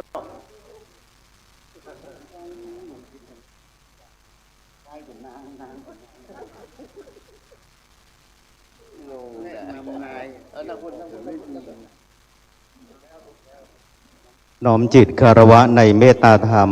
ของพระเดชพระคุณพระเทพปริยัติน้อมจิตคารวะกับคณะศรัทธาสาธุชนทุกท่านด้วยความเคารพอย่างสูงนะครับโอกาสนี้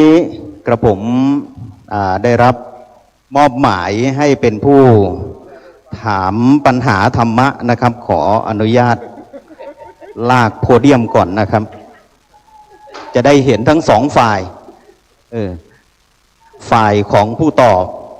แล้วก็ฝ่ายของผู้ชมนะครับปัญหาธรรมะมีทั้งหมด7ข้อนะครับ7ข้อข้อที่15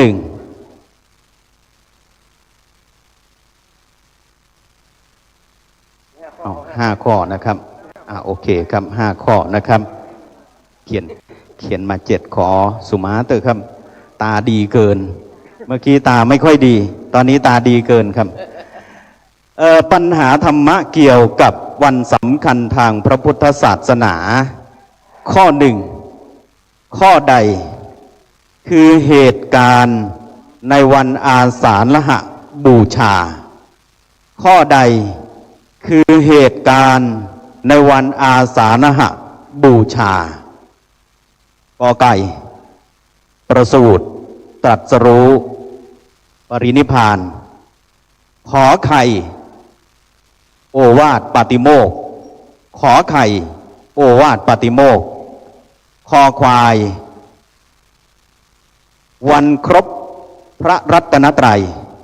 วันครบพระรัตนตรัยงองูถูกทุกข้อ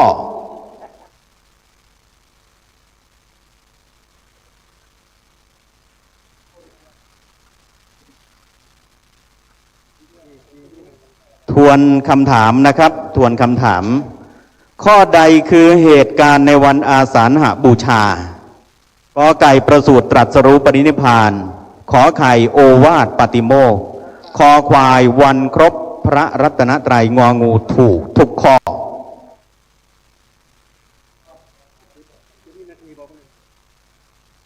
นะครับวันอาสาฬหบูชาเพิ่งผ่านมาเมื่อสัปดาห์ที่แล้วนะครับเรารู้ถึงความสำคัญของวันอาสาฬหบูชาเป็นอย่างดีนะครับ ดังนั้นให้เวลาหมดเวลานะครับวันอาสาฬหบูชาคณะศรัทธาพวกเราทุกท่านก็คงจะทราบเป็นอย่างดีนะครับมีฟาวล์ด้วยเดี๋ยวจะเฉลยนะครับซึ่งวันอาสาฬหบูชานั้นพระพุทธเจ้าได้แสดงปฐมเทศนาธรรมะข้อนี้ก็คือธรรมจักรกับปวัตตนสูตรแล้วที่เกี่ยวข้องกับธรรมจักรปวัตตนสูตรก็มีพระสงฆ์จำนวน5 รูปจะไปอุโบสถไปวิหารที่ไหนเนี่ยก็จะเห็นพระสงฆ์5 รูปนั่งอยู่ด้านหน้าพระพุทธเจ้าแล้วสิ่งที่เกิดขึ้นในวันนั้นพระพุทธเจ้าแสดงธรรมจักรกับปวัตตนสูตรอันเป็นปฐมเทศนาจบแล้วปรากฏว่าใน5 รูปนั้นได้ดวงตาเห็นธรรมบรรลุธรรมเรียกว่าวันนั้นสังฆรัตนะเกิดขึ้นครบทั้ง3ข้อควายคือข้อที่ถูกต้องครับวันครบพระรัตนตรัยครับโดนหลอกนะเดี๋ยวอาจารย์มณิษฐ์มาเฉลยว่าทีมไหนถูกบ้างนะครับสำหรับข้อนี้ถ้าใครเรียนธรรมะแล้วก็ฮ้องเพลงธรรมะมาก่อนตอบได้แน่อาสาฬหบูชาวันศาสดาชาวพุทธธรรมบริสุทธิ์ของมวลมนุษย์และอรหันต์วันที่พระธรรมศาสตร์แดนมาฤคทายวันพระพุทธองค์ทรงบรรยายพระธรรมมาจากสืบมาเด็กต้องได้จบนะครับข้อนี้ตอบได้ง่ายนะครับเฉลยครับวัดป่าตัน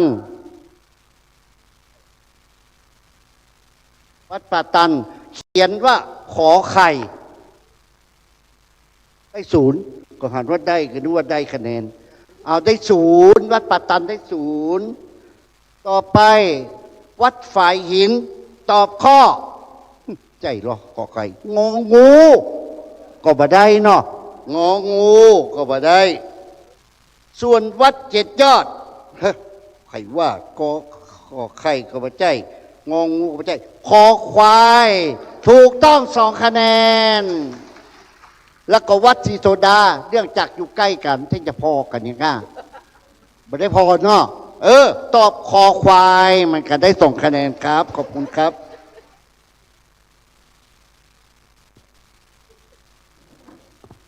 มาต่อไปเรามาฟังข้อ2เรื่องที่กำลังเป็นข่าวโด่งดังในปัจจุบันนี้เรามักจะได้ยินคนไปเล่นกีฬาตีกอล์ฟเพราะฉะนั้นคำถามข้อที่2 คะแนนนะครับคำว่าสีกาเป็นคำที่พระภิกษุเรียกใช้ผู้หญิงที่นับถือพระพุทธศาสนาย่อมาจากคำไหนคำว่าสีกาเป็นคำที่พระภิกษุเรียกใช้เรียกผู้หญิงที่นับถือพระพุทธศาสนาย่อมาจากคำไหนกอไก่อุบาสกกอไก่อุบาสกขอไข่ประสิกาขอไข่ประสิกาคอควายรัตนาคอควายรัตนางองูอุบาสิกางองูอุบาสิกา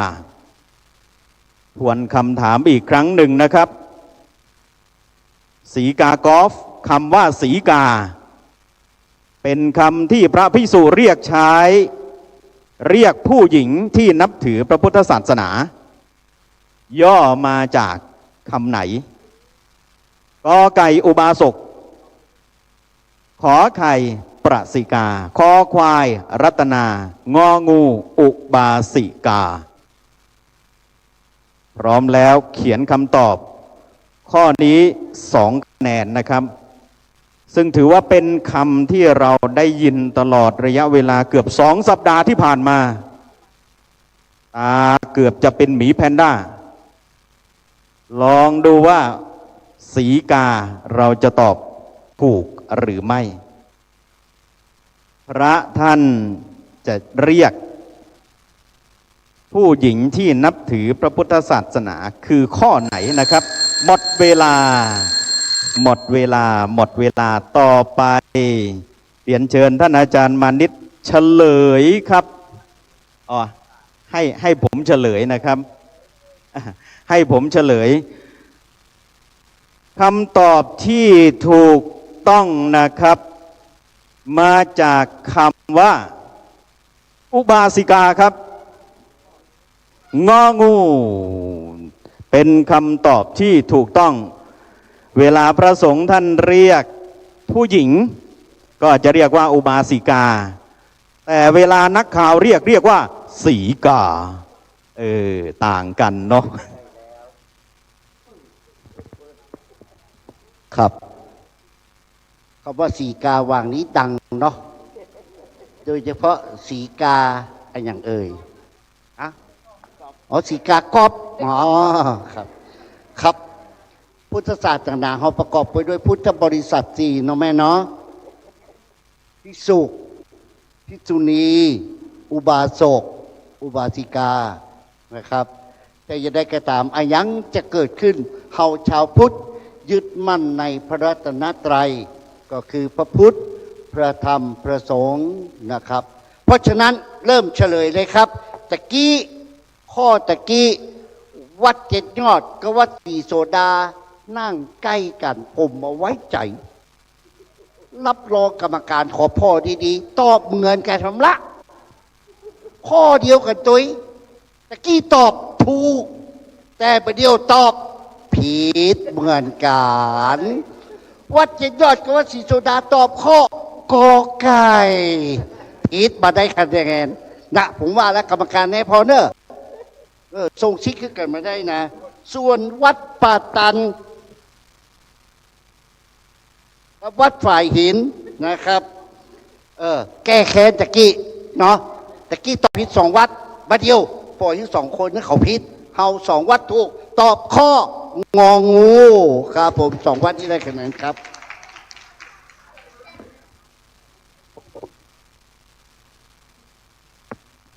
เรามาดูคำถามข้อต่อไปนะครับสักครู่นี้เหตุการณ์ที่เกิดขึ้นก่อนที่จะเข้าสู่พิธีเมตตาธรรมในพระเดชพระคุณพระเทพปริยัติได้จุดธูปเทียนบูชาพระรัตนตรัยคำถามข้อนี้ถามว่าการจัดการจุดธูปเทียนบูชาพระรัตนตรัยจุดที่เล่มซ้ายก่อนแต่อยากทราบความหมายของธูป3 ดอกว่าหมายถึงอะไรธูป3 ดอกในการจุดธูปเทียนบูชาพระรัตนตรัย1 2 3แต่ละดอกหมายความว่าอย่างไรกอไก่วิสุทธิคุณปัญญาธิคุณกรุณาธิคุณกอไก่วิสุทธิคุณปัญญาธิคุณกรุณาธิคุณขอไข่คุณพระพุทธคุณพระธรรมคุณพระสงฆ์ขอไข่คุณพระพุทธคุณพระธรรมคุณพระสงฆ์คอควายคุณของพ่อแม่ครูอาจารย์คอควายคุณของพ่อแม่ครูอาจารย์งองูไม่มีข้อใดถูกงองูไม่มีข้อใดถูกทวนคำถามอีกครั้งหนึ่งนะครับการจุดธูปเทียนบูชาพระรัตนตรัยคำว่าจุดธูป3 ดอกธูป3 ดอก หมายถึงข้อใดกอไก่ วิสุทธิคุณปัญญาที่คุณกรุณาที่คุณขอไข่ คุณพระพุทธคุณพระธรรม คุณพระสงฆ์ขอควายคุณของพ่อแม่ครูบาอาจารย์งองูไม่มีข้อใดถูก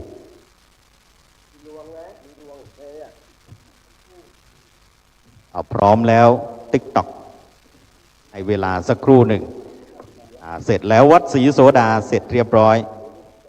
ท่านอื่นๆนะครับท่านที่มาร่วมในที่นี้เป็นคำถามพื้นฐานของเราชาวพุทธโดยเฉพาะลูกๆหลานๆเห็นพระสงฆ์เห็นประธานในพิธีจุดธูปจุดเทียนบางทีก็เทียนบางทีก็ธูปบางทีก็ธูปบางทีก็เทียนครบหมดทุกทีมแล้วนะครับหมดเวลาต่อไปมาฟังเฉลยนะครับขอเรียนเชิญท่านอาจารย์มานิตเป็นผู้เฉลยครับขอไปนะครับคำตอบที่ถูกต้องธูป3 ดอกในการจุดธูปเทียนบูชาพระรัตนตรัยหมายถึงคุณของพระพุทธเจ้า3 ประการคือวิสุทธิคุณปัญญาที่คุณกรุณาที่คุณนะครับกอไก่ครับมีการตกใจนิดๆกอไก่เป็นคำตอบที่ถูกต้องนะครับคือคุณของพระพุทธเจ้านะครับตอบข้อกอไก่ครับวิสุทธิคุณปัญญาที่คุณกรุณาที่คุณสุมาเตที่ครูอู้มานี่หนูหมูเรื่องสักคอไม่กับเจ้าหูเรื่องสักคน เพราะฉะนั้น4 วัดนี้พร้อมใจกันตอบข้อไข่ไอ้อย่างน่ะคุณพระพุทธคุณพระธรรมคุณพระสงฆ์ดีละคะแนนยังเสมอกันอยู่ผิดต่อไปครับเชิญครับต่อไปนะครับเหตุการณ์ที่เพิ่งเกิดขึ้นเมื่อ15 หยก16 ย่อนโอ้ไม่ใช่ครับเหตุการณ์ที่เกิดขึ้นเมื่อไม่นานมานี้ที่กล่าวถึงแล้วขนแขนสแตนด์อัพ ธรรมนาวาวังธรรมนาวาวังครั้งล่าสุดที่จังหวัดเชียงใหม่ใช้ชื่อโครงการว่าอะไรรุ่นที่เท่าไหร่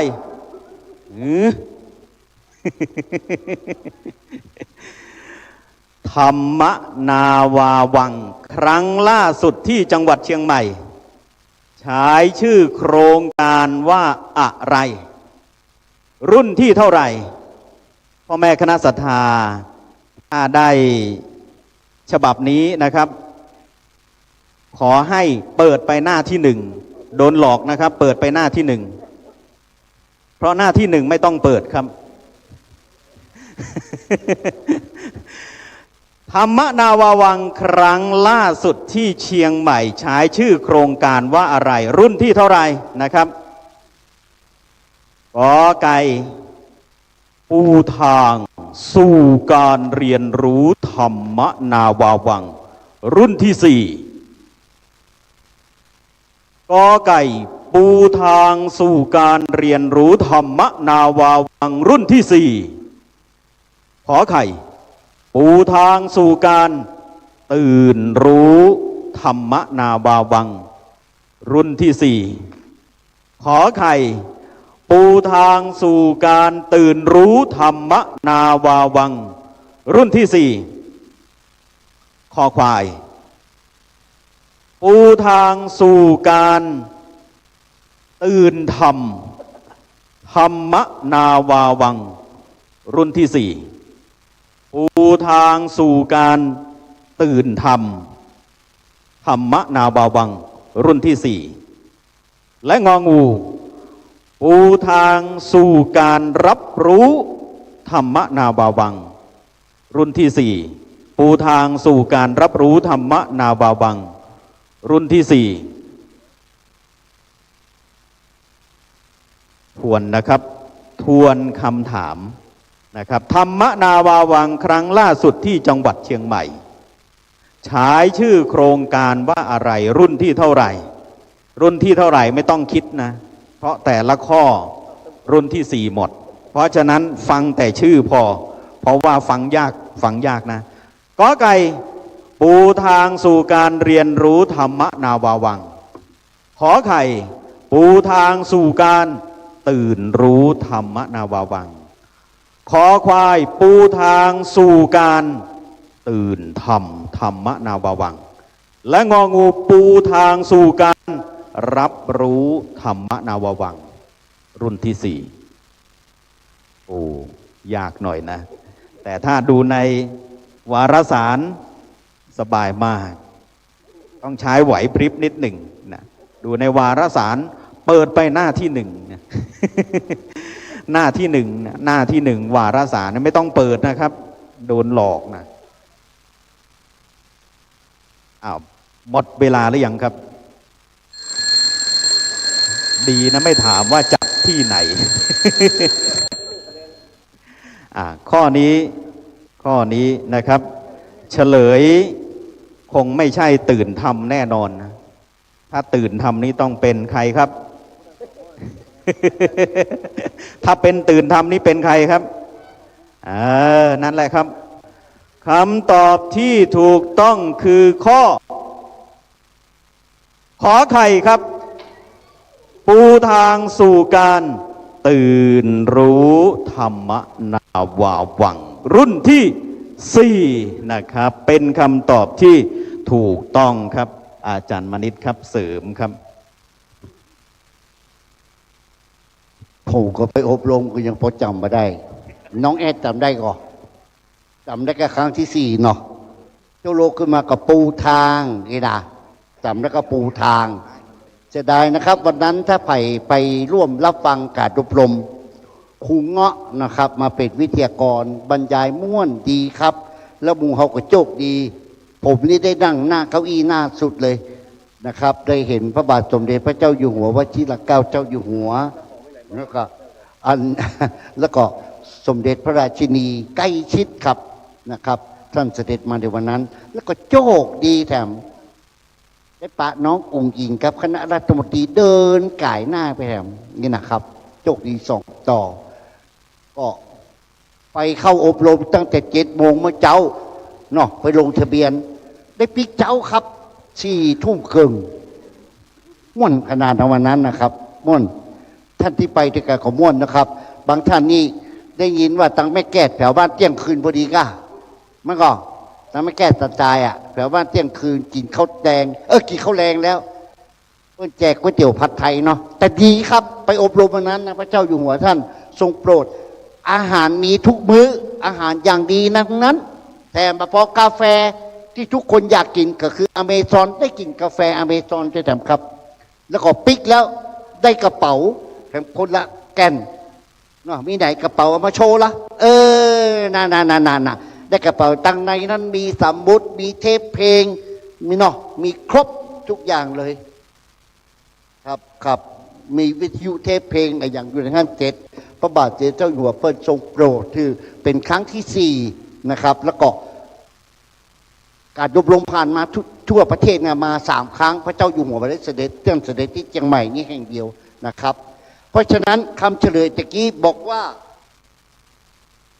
ข้อขอไข่วัดฝ่ายหินกับวัดศรีโซดาหลังจากที่คณะกรรมการไปดูแลนะว่าลอกกันก่อนตอนนี้บ่ลอกกันละแต่ตอบคนละอย่าง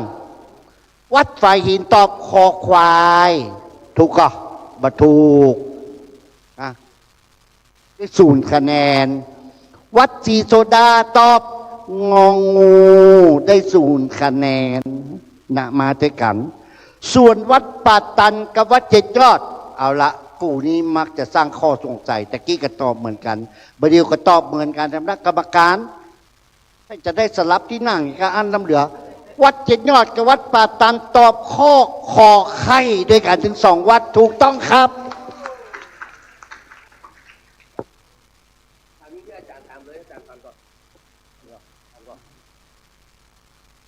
ครับเนื่องจากคำถามสุดท้ายนะครับคำถามข้อที่ 5 เป็นคำถาม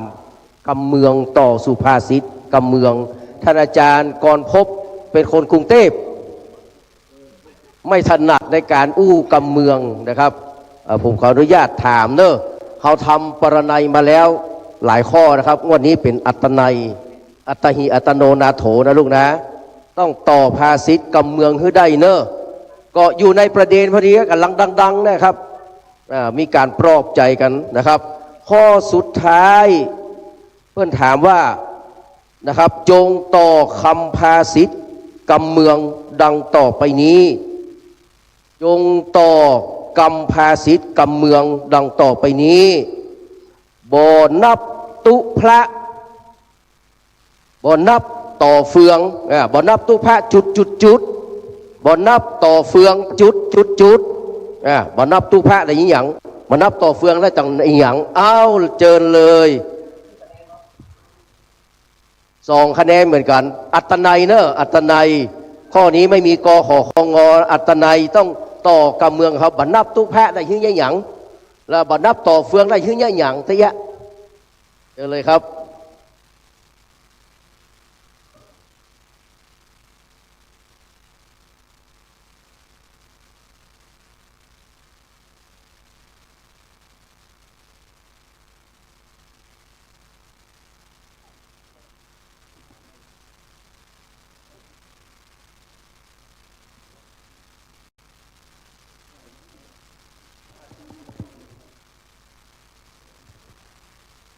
ที่เอามาถามนี่เพราะมันอยู่ในประเด็นกับน้องกอบนี่แหละอยู่ในประเด็นของน้องกอบคนเมืองเขาก็เลยว่าถ้าบ่นับตุพระเนี่ยหยังถ้าบ่นับต่อเฟืองคือหยัง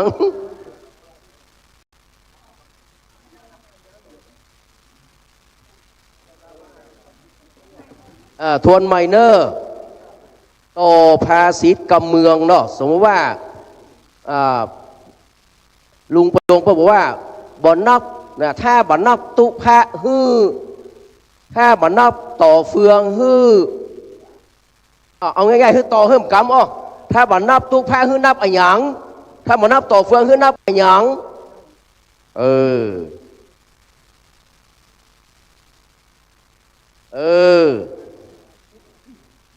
ถ้าเขาบ่นับถือพระเขาจะนับอะหยังแตนอย่านับถืออย่างแตนอย่าเอาง่ายๆ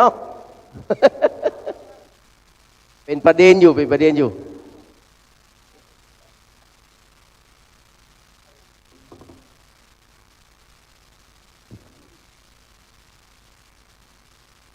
อินดูอาจารย์มณิษฐ์ขนาดเนอะกรรมการทั้งพูดมันมีปัญหากรรมการทั้งพี่มีปัญหาแสงสว่างไม่เพียงพอ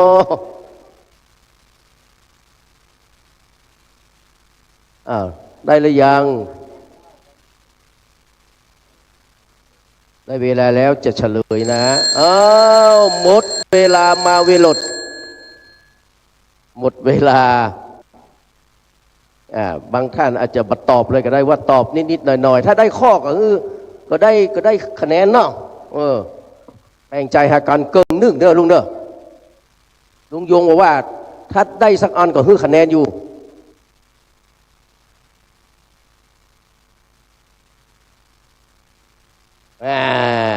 ง่ายก็เฉลยก็บ่นับตุพระฮือนับผ้าเหลืองบ่นับต่อเฟืองฮือนับเม็ดข้าวนี่ภาษิตกำเมืองบ่นับตุพระฮือนับผ้าเหลืองบ่นับต่อเฟืองฮือนับเม็ดข้าวเอาต่อไปอาจารย์มณิษฐ์ว่าเลยมาเลยครับ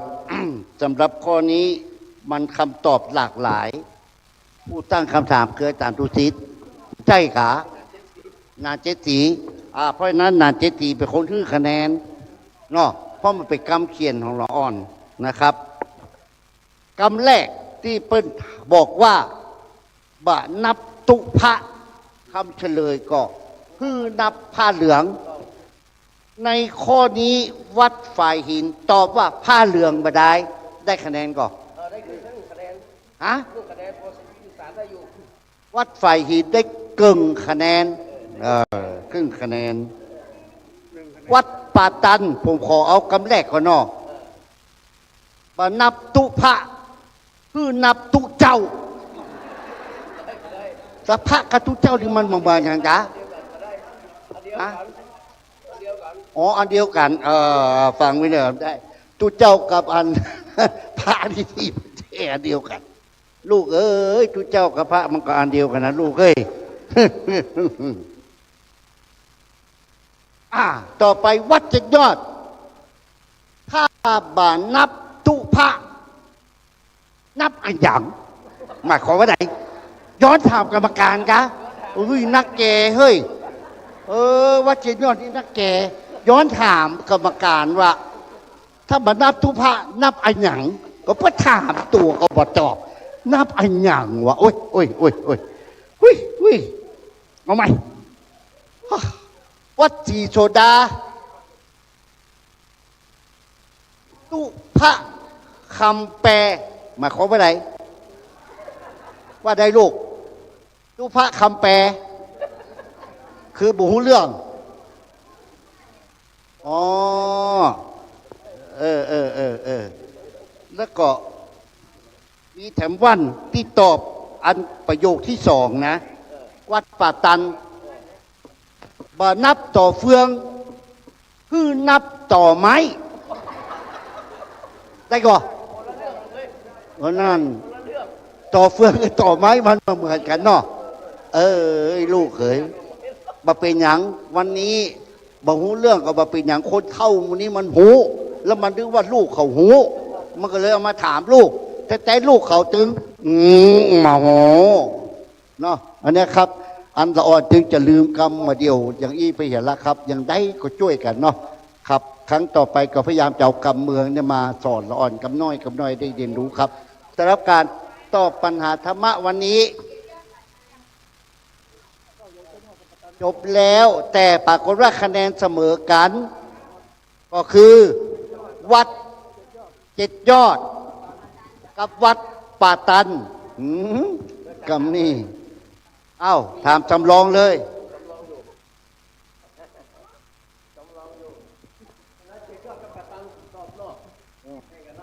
สองวัดนั่นเนี่ยตอบ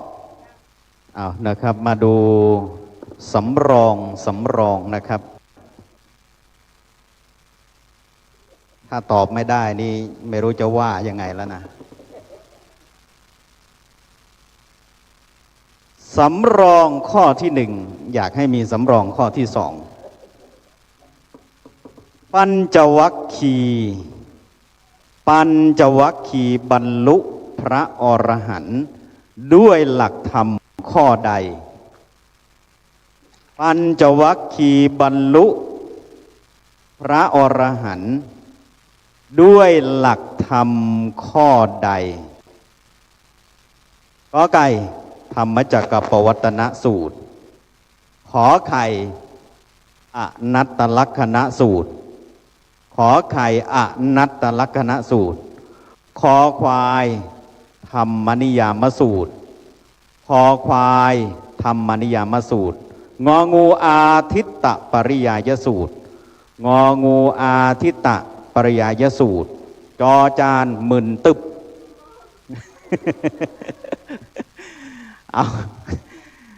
เอาใหม่นะปัญจวัคคีย์คือใครเราก็ไปตีความหมายท่านบรรลุพระอรหันต์เนี่ยด้วยหลักธรรมข้อใด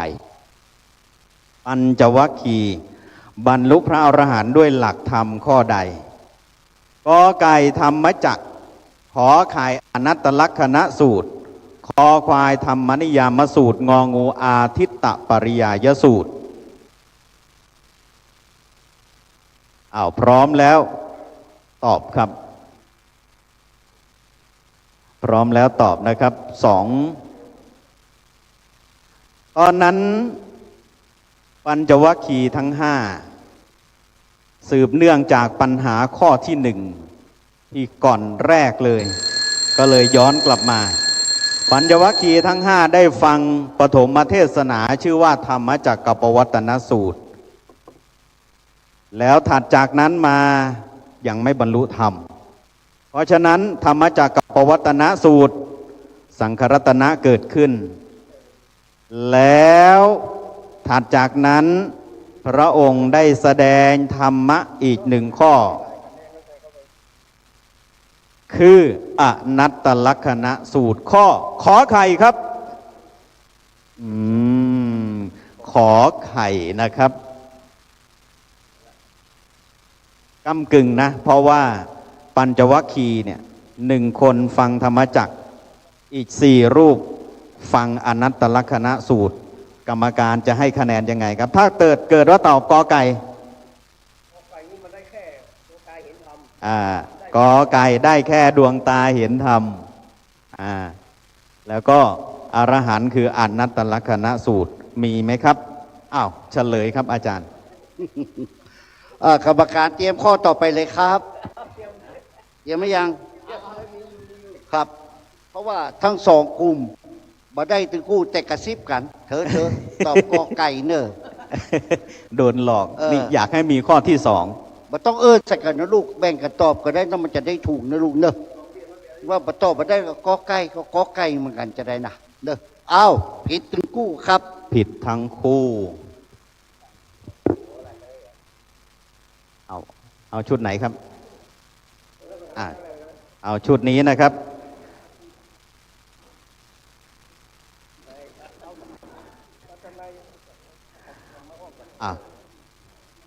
ให้เกียรติกับผู้ออกปัญหานะครับ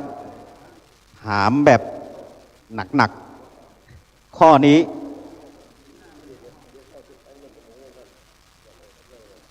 รัฐมนตรีกระทรวงศึกษาธิการคนปัจจุบันคือใคร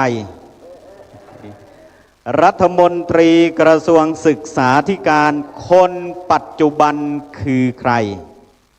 นะครับรัฐมนตรีกระทรวงศึกษาธิการคนปัจจุบันคือใครกอไก่ร้อยเอกธรรมนัสพรหมเผ่ากอไก่ร้อยเอกธรรมนัสพรหมเผ่าขอไข่ศาสตราจารย์ดร.นฤมลพินโยสินวัตรศาสตราจารย์ดร.นฤมลพินโยสินวัตรขอควายแพทองทานชินวัตรแพทองทานชินวัตรงองูจิราพรสินทุไพรจิราพรสินทุไพรฟังอีกครั้งหนึ่งนะครับรัฐมนตรีกระทรวงศึกษาธิการคนปัจจุบันคือใครกอไก่ร้อยเอกธรรมนัสพรหมเผ่าขอไข่ศาสตราจารย์ดร.นฤมลพินโยสินวัตรขอควายแพทองทานชินวัตรงองูจิราพรสินทุไพร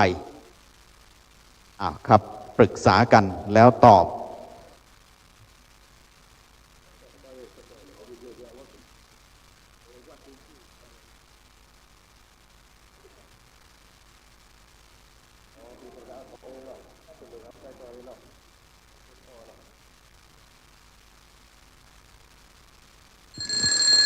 หมดเวลา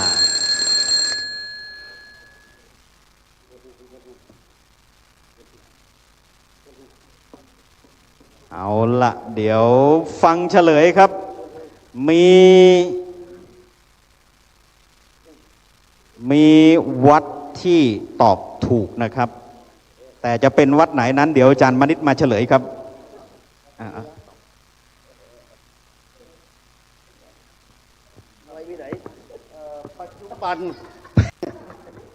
ปัจจุบันนะครับ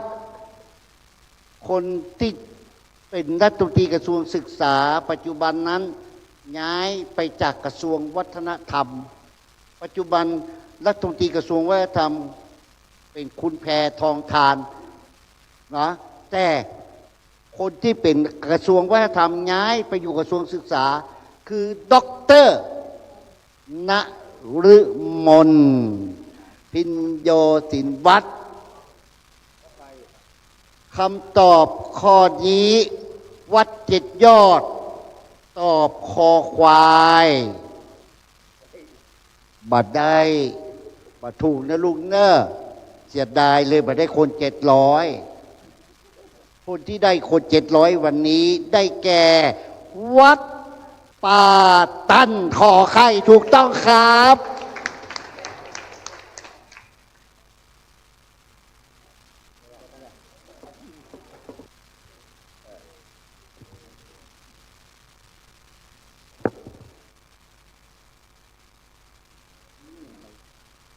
ขอบคุณท่านพิธีกรดำเนินรายการทั้งสองท่านเลยครับ ได้ตอบปัญหา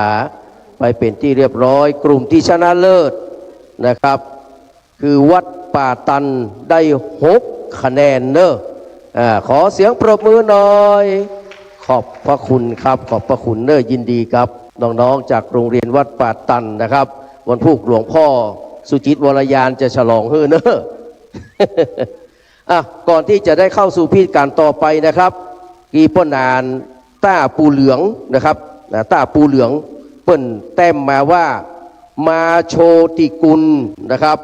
บุญพี่บุญน้องได้มาเกี่ยวข้องปรองดองสืบสารเยาวชนต้นกล้าต่างมาสืบสารสืบปณิธานนะครับองค์ดีต้านองค์สีต้านเจ้าต้านสร้างปิมทองคันลองแบบเป้าคือแก่หมู่เฮาเป่งลึงเนาะเป็นต่างสดใสจิตใจซาบซึ้งกึดติดตามไต่เต้าสืบมาโดยหอยมาแล้ว57 วาษานะครับเส้นแห่งมักคาสวยงามเป่งป้อยศรัทธาตั้งหลายยิงใจใหญ่น้อยขอเตียวตามหอยเตจะเพื่อความรุ่งเรืองประเทืองวัฒนะธรรมะปกป้องกู้คนตั้งพระเถระสังฆจุตนเป็นบุญมงคลปกห่มท่วนหน้าปกห่มท่วนหน้าเล่นนายเฮยตบมือพ่อนานผู้เหลืองต้าผู้เหลืองครับขอบพระคุณครับครับจากนี้ไปจะได้เข้าสู่หัวใจลักนะครับของรายการรถด่วนขบวนพิเศษนะครับกับรถด่วนขบวนพิเศษขณะนี้องค์ธรรมกถึกนะครับท่านพระครูปรัตน์ธีนวัฒน์ญาณสิทธิวาทีอดีตสามเณรธรรมาสทองวันนี้ได้เป็นผู้นำธรรมนาววังคงจะถูกใจเนาะท่านอาจารย์เนาะในคำถามนะครับคำถามนี้ถวายได้ท่านองค์ธรรมกถึกโดยตรงเลยนะครับ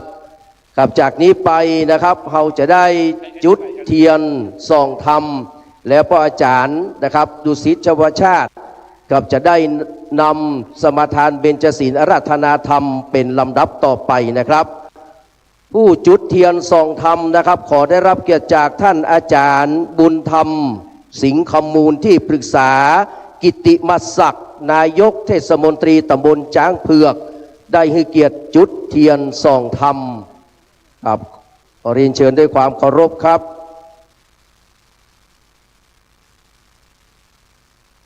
ครับหลังจากที่อาจารย์บุญธรรมจุดเทียนส่องธรรม2 เล่มแล้ว1 เล่มแล้วนะครับเดี๋ยวจะเรียนเชิญคุณธัญธรชาวธรรมรงวัดและคุณสมฤทัยบูรณะพัฒนาได้จุดเทียนมงคลซ้ายขวาเนาะ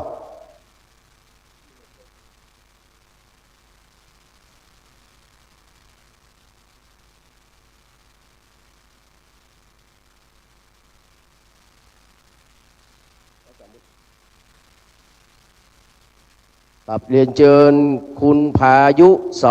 คุณเสาแก้วพายุนะครับได้ถวายพานขอศีลเนอร์นะครับช่วยกันเนอร์ครับเรียนเชิญท่านพายุเสาแก้วนะครับท่านเสาแก้วพายุนะครับเพื่อนเอาฝนมาตวยตะกี้นะครับเลยห้องชื่อผิดไปครับขอบคุณท่านอาจารย์บุญธรรมนะครับเรียนเชิญท่านเสาแก้วมาทำเพศเลยครับครับขึ้นทำเพศเนี่ยขึ้นมาตั้งหลังนะครับการขอศีลมินินะครับการขอศีลพัดขอศีลไปทางนี้ครับ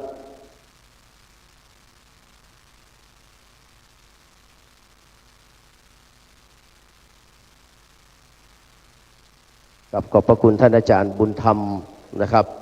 สีคำมูลที่ปรึกษากิติมศักดิ์นะครับนายกเทศมนตรีตำบลจ้างเผือกนะครับ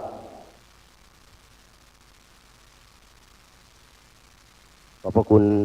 นะครับคุณเสาแก้วพายุตัวนะครับที่ได้จุดเทียนถวายพานขอศีลนะครับจากนี้ไปนะครับหลังจากที่ทั้งสองท่านได้ปีกไปนั่งที่รับรองแล้วนะครับก็อาจารย์ปนานดุสิตชวชาติจะได้สมทานเบญจศีลและกล่าวคำอาราธนาธรรมเป็นลำดับต่อไปนะครับก็ไปเชิญทุกท่านทุกคน กล่าวคำว่าราธนาศีลสมาทานศีลพร้อมกันนะครับมะยังพันเตวิสุงลักขณทายาติสารเนนะสหปัญจศีลานิยาจามาตุติยมปิมะยังพันเตวิสุงลักขณทายาติสารเนนะสหปัญจศีลานิยาจามาตติยมปิมะยังพันเตวิสุงลักขณทายาติสารเนนะสหปัญจศีลานิยาจามานะโมตัสสะภะคะวะโตอะระหะโตสัมมาสัมพุทธัสสะนะโมตัสสะภะคะวะโตอะระหะโตสัมมาสัมพุทธัสสะนะโมตัสสะภะคะวะโตอะระหะโตสัมมาสัมพุทธัสสะนะโมตัสสะภะคะวะโตอะระหะโตสัมมาสัมพุทธัสสะนะโมตัสสะภะคะวะโตอะระหะโตสัมมาสัมพุทธัสสะนะโมตัสสะภะคะวะโตอะระหะโตสัมมาสัมพุทธัสสะพุทธังสรณังคัจฉามิ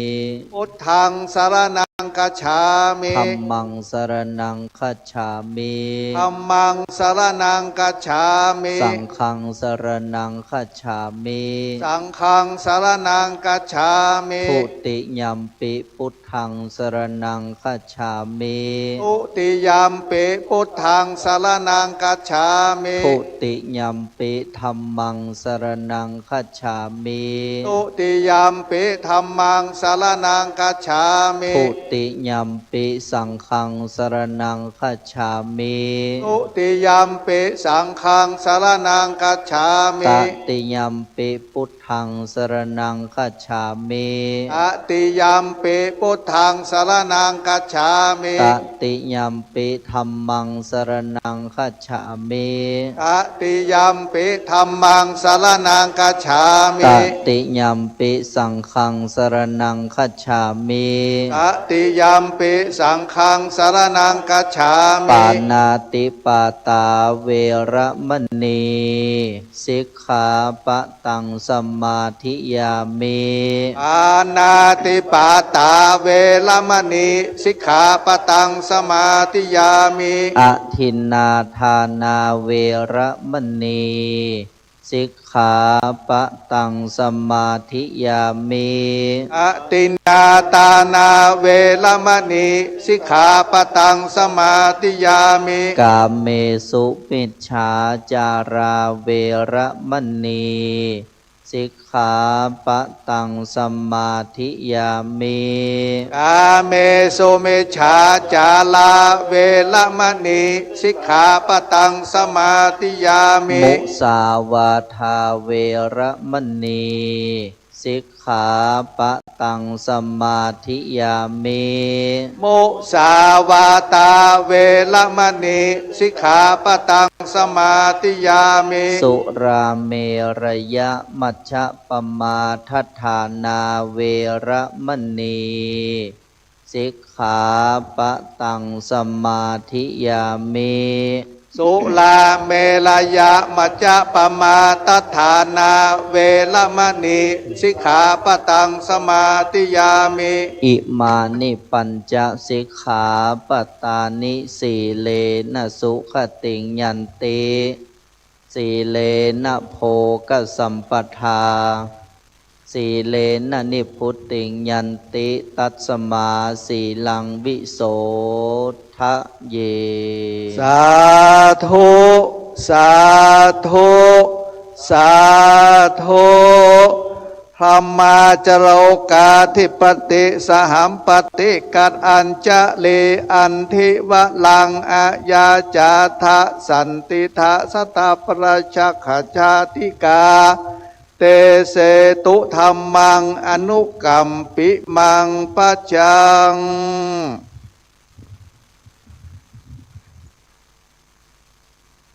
กราบพระพุทธเพื่อถึงปัญญา กราบพระธรรมเพื่อถึงความจริง กราบพระสงฆ์เพื่อถึงความดี พระพุทธช่วยนำพระธรรมช่วยแต่ง พระสงฆ์ช่วยแจงหมู่เฮาตั้นทั้งหลายคือแหล่งธรรมแต่ความดี ขอความนอบน้อมของข้าพเจ้าจงมีแด่สมเด็จพระสัมมาสัมพุทธเจ้าผู้ตรัสรู้ชอบได้โดยพระองค์เองข้าพเจ้าระลึกถึงพระพุทธเจ้ากับทั้งพระธรรมและพระสงฆ์ว่าเป็นที่พึ่งกำจัดภัยได้จริงที่พึ่งอื่นของข้าพเจ้านั้นบ่มีพระพุทธคือปัญญาพระธรรมคือความจริงพระสงฆ์คือความดีเป็นที่พึ่งอันประเสริฐของข้าพเจ้าน้อมกราบภรวะนบนอบในร่มเมตตาปรมีธรรมของพระเถรานุเถระอธิบดีสงฆ์ที่เมตตาเป็นประธานในโครงการรถด่วนขบวนพิเศษที่จัดขึ้นณวัดโชติกุลสุวรรณารามในวันนี้คืนนี้ได้รับเมตตาปรมีธรรมจากพระเดชพระคุณหลวงพ่อพระเทพปริยัติที่ปรึกษาเจ้าคณะภาค7เจ้าอาวาสวัด7 ยอดพระอารามหลวงตลอดจนถึงคณะครูบาอาจารย์ทุกท่านมีท่านเจ้าคุณพระสิทธิวชิรานุกูลท่านรองเจ้าคณะอำเภอเมืองเจียงใหม่พระเถรานุเถระเพื่อนพระสงฆ์สามเณรทุกรูปด้วยความเคารพอย่างสูงยิ่งครับขอเจริญพรเจริญสุขสวัสดิ์บรรดาญาติโยมสาธุชนทุกคนทุกท่านที่นี่หมายมีคณะกรรมการจัดงานทุกท่านตลอดจนถึงญาติโยมท่านทั้งหลายผู้มีเกียรติวันนี้อาตมภาพในนามพระสงฆ์หนึ่งในพุทธบริษัททั้งสี่มีความปราบปลื้มยินดีเป็นอย่างมากและขออนุโมทนาสาธุการกับความตั้งจิตตั้งใจความสมัครสมานสามัคคีของพวกเราทุกคนทุกท่านที่ได้มาสโมสรพร้อมกันณมณฑลพิธีแห่งนี้และได้ร่วมกันในการจัดกิจกรรมที่สำคัญที่จังหวัดอื่นก็ทำได้ยากนั่นก็คือรายการรถด่วนขบวนพิเศษในช่วงเข้าพรรษาต้องฝากอนุโมทนาและก็กำลังใจนี้ไปถึงคณะกรรมการทุกคนที่ได้ร่วมกันจัดงานประยุทธ์ยั้งมาตลอด50 กว่าปีมาจนถึงปีนี้ได้หันอย่างหลายสิ่งหลายอย่างก็ปกติธรรมดาว่าสรรพสิ่งทั้งหลายล้วนเกิดขึ้นตั้งอยู่และก็ดับไป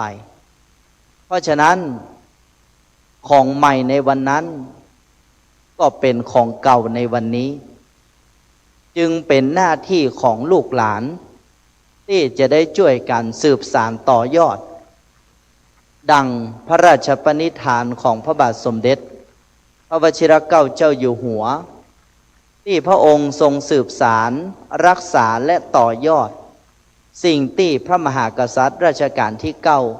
9คือพระบรมชนกได้สั่งสมสร้างไว้อาตมภาพก็เป็นพระสงฆ์รุ่นใหม่ที่ได้หันความตั้งใจของทุกคนทุกท่านได้หันความสมัครสมานสามัคคีความร่วมไม้ร่วมมือร่วมจิตร่วมใจของท่านทั้งหลาย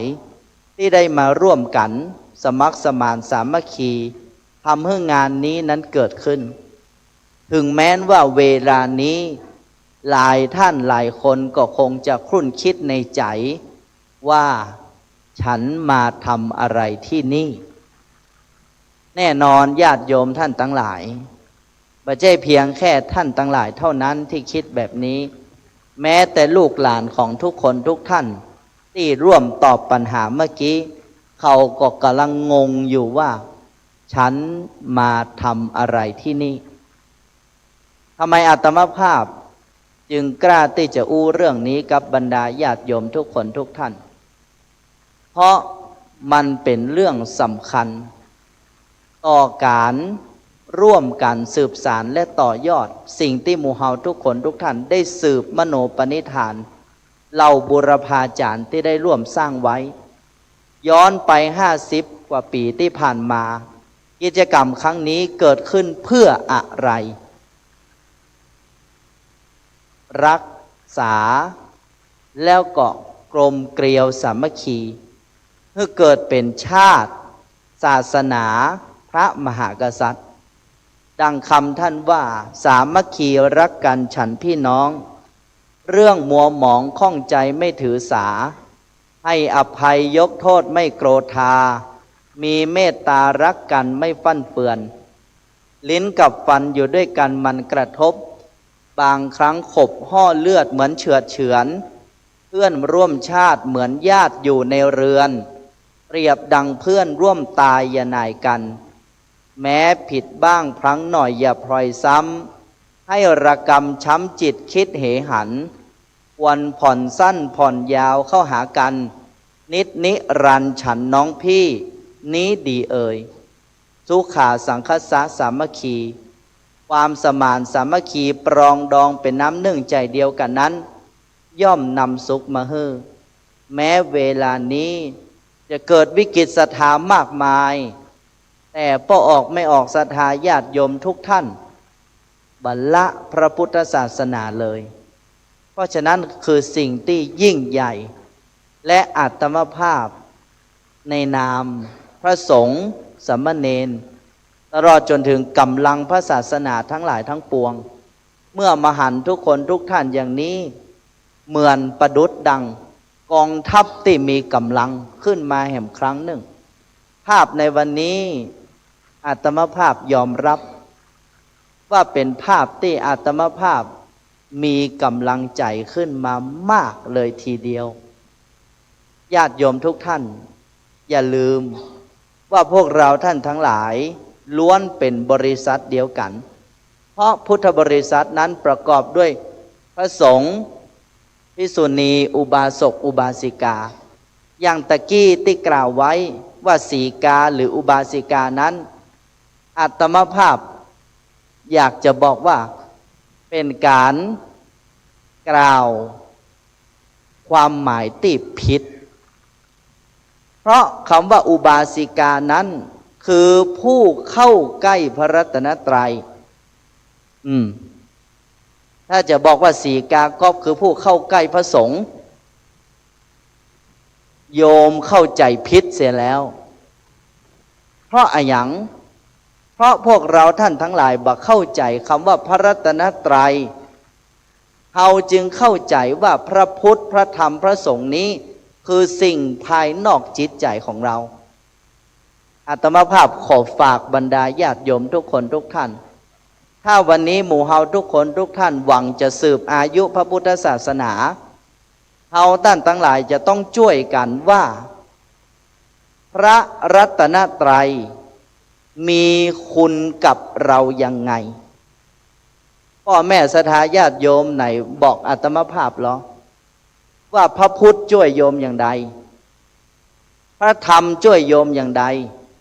พระสงฆ์ช่วยโยมอย่างใดบัดใจช่วยเพียงแค่ความเข้าใจแต่ว่าช่วยจริงๆและญาติโยมสัมผัสได้จริงๆว่าพระพุทธนั้นช่วยโยมอย่างใดพระธรรมและพระสงฆ์หรือที่เรียกว่าพระรัตนตรัยนั้นช่วยให้โยมพ้นทุกข์หายทุกข์อย่างใดบรรดาญาติโยมสาธุชนทุกท่านพระรัตนตรัยย่อมมีคุณมหาศาล แต่ท่านทั้งหลายเข้าใจพระรัตนตรัยมากน้อยเพียงใดทุกวันนี้พระรัตนตรัยที่กล่าวว่าพระสัมมาสัมพุทธเจ้าพระรัตนตรัยที่กล่าวว่าพระสัทธรรมคำสอนแห่งสัมมาสัมพุทธเจ้าพระรัตนตรัยที่กล่าวว่าผู้ปฏิบัติตามธรรมคำสอนของพระสัมมาสัมพุทธเจ้านั้นย่อมบ่ผิดแน่แต่บรรดาญาติโยมท่านทั้งหลายก่อนที่หมู่เฮาจะน้อมจิตน้อมใจมีพระสัมมาสัมพุทธเจ้าเป็นที่พึ่งอันประเสริฐน้อมจิตน้อมใจบูชาธรรมของพระสัมมาสัมพุทธเจ้าเป็นที่พึ่งอันประเสริฐน้อมจิตน้อมใจเคารพพระสังฆสงฆ์องค์สามเณรด้วยจิตด้วยใจว่าเป็นที่พึ่งอันประเสริฐนั้นหมู่เฮาจะต้องถึงพระรัตนตรัยที่แท้จริงก่อนคือปัญญาสัจจะและความดีญาติโยมท่านทั้งหลายเรื่องนี้เป็นเรื่องด่วนอย่างมากถ้าหมู่เฮาทุกคนทุกท่านหวังจะสืบอายุพระศาสนาแล้วพวกเราจะต้องทำให้ลูกเฮาหลานเฮาครอบครัวของเราคนในหมู่บ้านของเฮาได้ทำความเข้าใจแล้วถึงพระรัตนตรัยจริงๆแล้วถึงคำว่าถึงนั้นถึงอย่างใดมันถึงจิตถึงใจภายในแล้ววิธีการถึงนั้นถึงอย่างใดก็คือการท่องอยู่ในจิตในใจนั้นด้วยบทที่ว่าพุทโธเมนาโถพระพุทธเจ้าเป็นที่พึ่งอันประเสริฐของข้าพเจ้าธัมโมเมนาโถพระธรรมเป็นที่พึ่งอันประเสริฐของข้าพเจ้าสังโฆเมนาโถพระสงฆ์เป็นที่พึ่งอันประเสริฐของข้าพเจ้าญาติโยมฟังอาตมาภาพอย่างนี้แล้วจะเชื่อเลยหรือไม่เชื่อเลยบ่ได้เพราะวิธีการเรียนรู้หลักธรรมในพระพุทธศาสนานั้นหนึ่งปริยัติต้องศึกษาและทรงจำสองปฏิบัติต้องลงมือทำปฏิเวทต้องดูและวัดผลสิ่งที่ทำนั้นตราบใดที่ญาติโยมท่านทั้งหลายบ่เอาพระรัตนตรัยไปท่องในใจย้ำซ้ำๆไม่มีใครแม้คนใดจะถึงพระรัตนตรัยได้ทั้งสิ้นคนจะสงสัยในสิ่งที่เราพูดคนจะเชื่อในสิ่งที่เราทำถึงวันนี้หมู่เฮาท่านทั้งหลายประกาศเปล่าว่าพระพุทธพระธรรมพระสงฆ์มีคุณอย่างนั้นมีคุณอย่างนี้ละอ่อนก็บ่เชื่อแม้หมู่เฮาท่านทั้งหลายก็ยังบ่เชื่อแต่เลยว่ามีคุณอย่างใดเพราะเฮาบ่เคยเอามาลงสู่จิตสู่ใจเพราะนั้นวันนี้ญาติโยมพวกเราทุกคนทุกท่านในฐานะพวกเราเป็นกองทัพธรรมนี่คือเป็นคำสำคัญที่หมู่เฮาทุกคนทุกท่านจะต้องเข้าถึงให้ได้ถ้าหมู่เฮาท่านทั้งหลายบะเร่งด่วนที่จะเรียนรู้เรื่องนี้และบะเร่งด่วนที่จะทำเรื่องนี้ให้สู่จิตสู่ใจ 5,000 พระวสานั้นจะก็มาศูนย์ในยุคหมู่เฮาทุกคนทุกท่านนี้แหละเพราะฉะนั้นวันนี้เมื่ออาตมาภาพได้รับนิมนต์มาที่จริงว่าจะใส่กาบแหมสักหน่อยจะตั้งนะโมแหมสักหน่อยเพื่อนมีเวลาจำกัดอาตมาภาพก็ถือโอกาสการแสดงธรรมในคืนนี้เป็นลักษณะแบบปาฐกถาเพื่อที่จะได้อธิบายทุกจุดทุกส่วนให้กับญาติโยมสาธุชนหมู่เฮาทุกคนทุกท่านได้ทำความเข้าใจเมื่อวันที่13 กรกฎาคมที่ผ่านมาหมู่เฮาได้มีโอกาสไปร่วมงานที่หอประชุมใครได้ไปพ่องยกมือขึ้นยกมือสูงแม่สาธุอนุโมทนาอันนอกนั้นถ้าอย่าพอทีวีอยู่ที่บ้านนอกท่านทั้งหลายธรรมราชาคือพระบาทสมเด็จพระเจ้าอยู่หัวพระองค์ทรงลงมานำหมู่เฮาท่านทั้งหลายด้วยพระองค์เองอย่างนี้บัดเจ้เรื่องธรรมดาแล้วบัดเจ้เรื่องธรรมดาแล้วท่านทั้งหลายเพราะฉะนั้นหมู่เฮาท่านทั้งหลายจะมัวมาอึ้งอะไรอย่างว่ามันเป็นอย่างใดธรรมะพระราชาธรรมะพระราชทานธรรมนาวาวังมาได้แล้วหมู่เฮาท่านทั้งหลายต้องน้อมนำสิ่งเนี้ยเข้ามาสู่จิตสู่ใจเพื่อที่เฮาท่านทั้งหลายจะได้ช่วยกันสืบอายุพระพุทธศาสนาทีนี้ทำไมอาตมาภาพถึงกล่าวเช่นนี้อาจจะดูเหมือนย้อนแย้งแต่กอบไปด้วยเหตุและผลท่านทั้งหลายจะเคารพใครสักคนหนึ่ง ท่านทั้งหลายจะต้องหู้คุณค่าก่อนใช่หรือไม่ใช่หรือไม่ญาติโยมตอบใช่หรือไม่แล้ววันนี้เฮาได้หูคุณค่าพระพุทธเจ้าแล้วหรือยังหูคุณค่าพระธรรมหูคุณค่าพระสงฆ์แล้วหรือยังไม่เลยญาติโยมท่านทั้งหลายตราบใดที่หมู่เฮาท่านทั้งหลายบน้อมนำเอาคำว่าพระรัตนตรัยมาท่องสู่จิตสู่ใจนี้ญาติโยมท่านทั้งหลายก็บอกหูว่าปัญญาคืออะไรอย่างสัจจะคืออะไรอย่างความจริงคืออะไรอย่างปัญญาคืออะไรอย่างญาติโยมท่านทั้งหลายที่กล่าวว่าพระพุทธเจ้าตรัสรู้ธรรมอะไรอย่างอริยสัจสี่ญาติโยมอริยสัจสี่คืออะไรอย่างทุกข์คืออะไรอย่างเหตุแห่งทุกข์คืออะไรอย่างทางดับทุกข์คืออะไรวิธีการดับทุกข์คืออะไรลูกเนนตั้งหลังตอบได้กับลูกญาติโยมตอบได้ก่อนทุกข์คืออะไรเนี่ยคือปัญหาที่กำลังเกิดขึ้นกับพวกเราทุกคนทุกท่านเพราะตรงวันนี้หมู่เฮาท่านทั้งหลายเข้าใจอริยสัจสี่ว่าหิวคือความทุกข์แม่งเหรอบ่ได้กินข้าวคือเหตุแห่งทุกข์ก็เลยไปเสาะหากินข้าวเพื่อที่จะดับทุกข์ญาติโยมเข้าใจอย่างนี้มันก็จบข่าวในพระราชสำนักแล้วจบข่าวแล้วญาติโยมท่านทั้งหลายทุกข์นี้คือกายใจนี้เป็นทุกข์เหตุแห่งทุกข์คือการยึดมั่นถือมั่นในกายใจนี้ทางอันจะดับทุกข์คือละความยึดมั่นถือมั่นในกายใจนี้เรื่องนี้เป็นเรื่องสำคัญที่เราจะต้องเร่งด่วนศึกษาเพื่อสืบทอดให้กับเขาลูกหลานของพวกเราเพราะบางอันลูกหลานของท่านทั้งหลายก็มานั่งเกาหัวเนี่ยพระพุทธพระธรรมพระสงฆ์เขาบ่ได้มีความเลื่อมใสเขาจะไปไข้หูในอย่างพระพุทธพระธรรมพระสงฆ์สำคัญอย่างใดเพราะฉะนั้นญาติโยมหมู่เฮาทุกคนทุกท่านอันนี้แหละสำคัญปัญญาสัจจะความดีทุกครั้งที่หมู่เฮาท่านทั้งหลายระลึกพระรัตนตรัยปั่นในหัวใจนี้เพื่อที่จะปลุกศักยภาพตัวเก่าว่าปัญญามีหรือยังสัจจะคือความจริงทั้งสี่ข้ออริยสัจสี่เข้าใจแค่ไหนและสุดท้ายพระสงฆ์ที่แปลว่าความดีมีในตัวของเราหรือไม่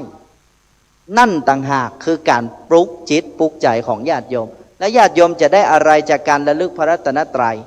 จะเกิดพลังอยู่สองทางหนึ่งพลังใจสองพลังปัญญาโดยที่ญาติโยมท่านทั้งหลายไม่จำเป็นต้องไปอ้อนวอนขอร้องเอาจากใครเพราะโยมมีศักยภาพที่จะปลุกสองพลังนี้ขึ้นมาได้ด้วยตัวของตัวเองแล้วพวกเราเคยปลุกมันหรือยังเคยปลุกมันหรือยังไม่เคยปลุกเลยเอาพุทโธเมนาโถพร้อมกันว่าตามอัตมภาพพุทโธเมนาโถพระพุทธเจ้าเป็นที่พึ่งอันประเสริฐของข้าพเจ้าธัมโมเมนาโถพระธรรมเป็นที่พึ่งอันประเสริฐของข้าพเจ้าสังโฆเมนาโถพระสงฆ์เป็นที่พึ่งอันประเสริฐของข้าพเจ้าโยมขอดังขึ้นแหมหน่อยจะได้สุขภาพดีจะได้รวยเป็นเศรษฐีตั้งแต่นี้ไปพุทโธเมนาโถพระพุทธเจ้าเป็นที่พึ่งอันประเสริฐของข้าพเจ้าธัมโมเมนาโถพระธรรมเป็นที่พึ่งอันประเสริฐของข้าพเจ้าสังโฆเมนาโถพระสงฆ์เป็นที่พึ่งอันประเสริฐของข้าพเจ้าทีนี้ว่าพร้อมกันให้ดังที่สุด1 2 3พุทโธเมนาโถ พระพุทธเจ้าเป็นที่พึ่งอันประเสริฐของข้าพเจ้าธัมโมเมนาโถพระธรรมเป็นที่พึ่งอันประเสริฐของข้าพเจ้าสังโฆเมนาโถพระสงฆ์เป็นที่พึ่งอันประเสริฐของข้าพเจ้านี่แหละพระรัตนตรัยของแท้ญาติโยมสาธุชนท่านทั้งหลายถ้าวันนี้พระรัตนตรัยสามอย่างนี้บัสถิตอยู่ในตัวในใจของญาติโยมญาติโยมท่านทั้งหลายก็จะมัวมาวุ่นวายกับข่าวสารทั้งหลายทั้งปวงภัยดีบริกจ้างมันอย่างท่านทั้งหลายไม่ใช่ตัวของเฮาพระพุทธเจ้าบอกไว้ว่าเสาหลักใหญ่ที่ฝังดินดีแล้วย่อมไม่หวั่นไหวด้วยพายุจากสี่ทิศฉันใด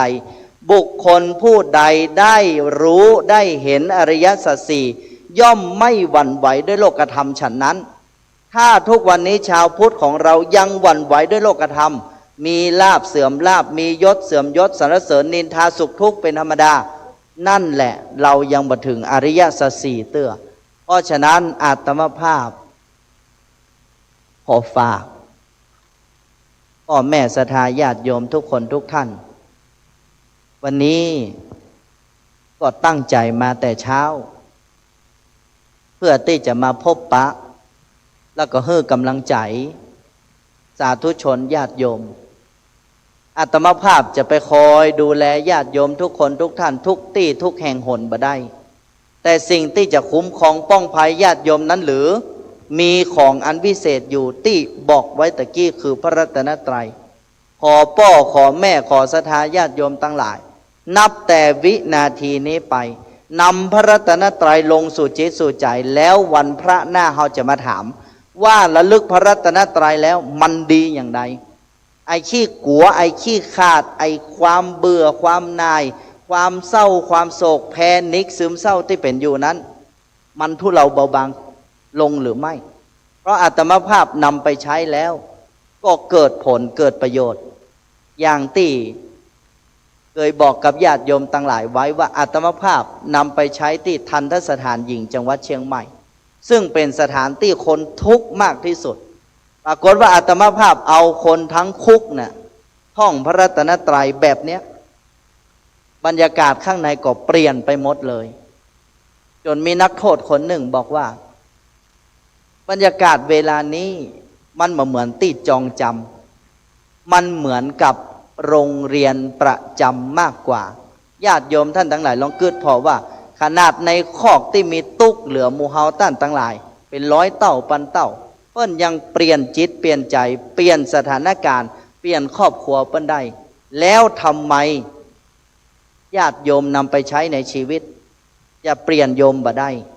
จะเปลี่ยนแฟนบ่ได้จะเปลี่ยนครอบครัวของเฮาให้ดีขึ้นบ่ได้เพราะฉะนั้นวันนี้อาตมาภาพขอญาติโยมขอว่าขอท่านทั้งหลายนำไปใช้นำไปทำให้เกิดผลให้ลูกให้หลานของเฮาได้หันเป็นที่ประจักษ์ว่าไอ้ที่แม่ที่พ่อนับถือพระพุทธพระธรรมพระสงฆ์เนี่ยเฮาได้อะหยังประโยชน์คืออะหยังคุณค่าคืออะหยังขอญาติโยมสาธุชนทุกคนทุกท่านได้เมตตาแล้วก็นำไปประพฤติไปปฏิบัติใช้อาตมาภาพขออนุโมทนาขอกราบขอบพระคุณในเมตตาธรรมของพระเถรานุเถระที่เมตตาเพื่อมาแสดงธรรมในวันนี้ขออนุโมทนากับญาติโยมทุกคนทุกท่านที่เสียสละเวลาอันมีค่าฟังอาตมาภาพในเวลานี้เฮาเองก็ฮักพระศาสนาเหมือนกันหมดญาติโยมเพราะฉะนั้นขอให้หมู่เฮาทุกคนพิสูจน์ให้หันว่าพระรัตนตรัยนี้มีคุณค่าอย่างใดขออนุโมทนาเจริญพรสาธุสาธุสาธุ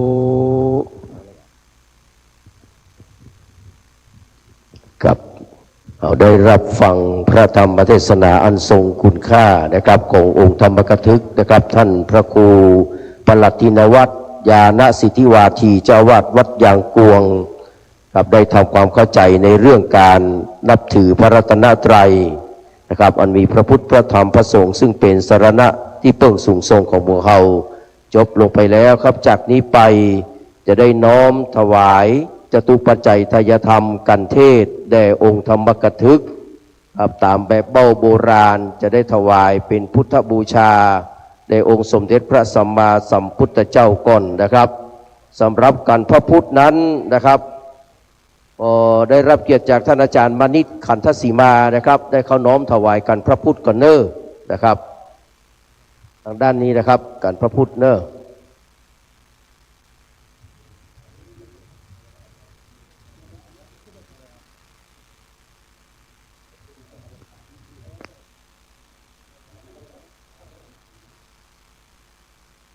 ขณะที่ท่านอาจารย์มณิษฐ์ขันธสีมาถวายกันพระพุทธโมหสาธุกันดังๆเนอ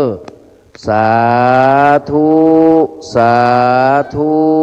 สาธุขอบพระคุณท่านอาจารย์มณิษฐ์ขันธสีมานะครับเรียนเชิญท่านได้กลับไปนั่งที่รับรองนะครับ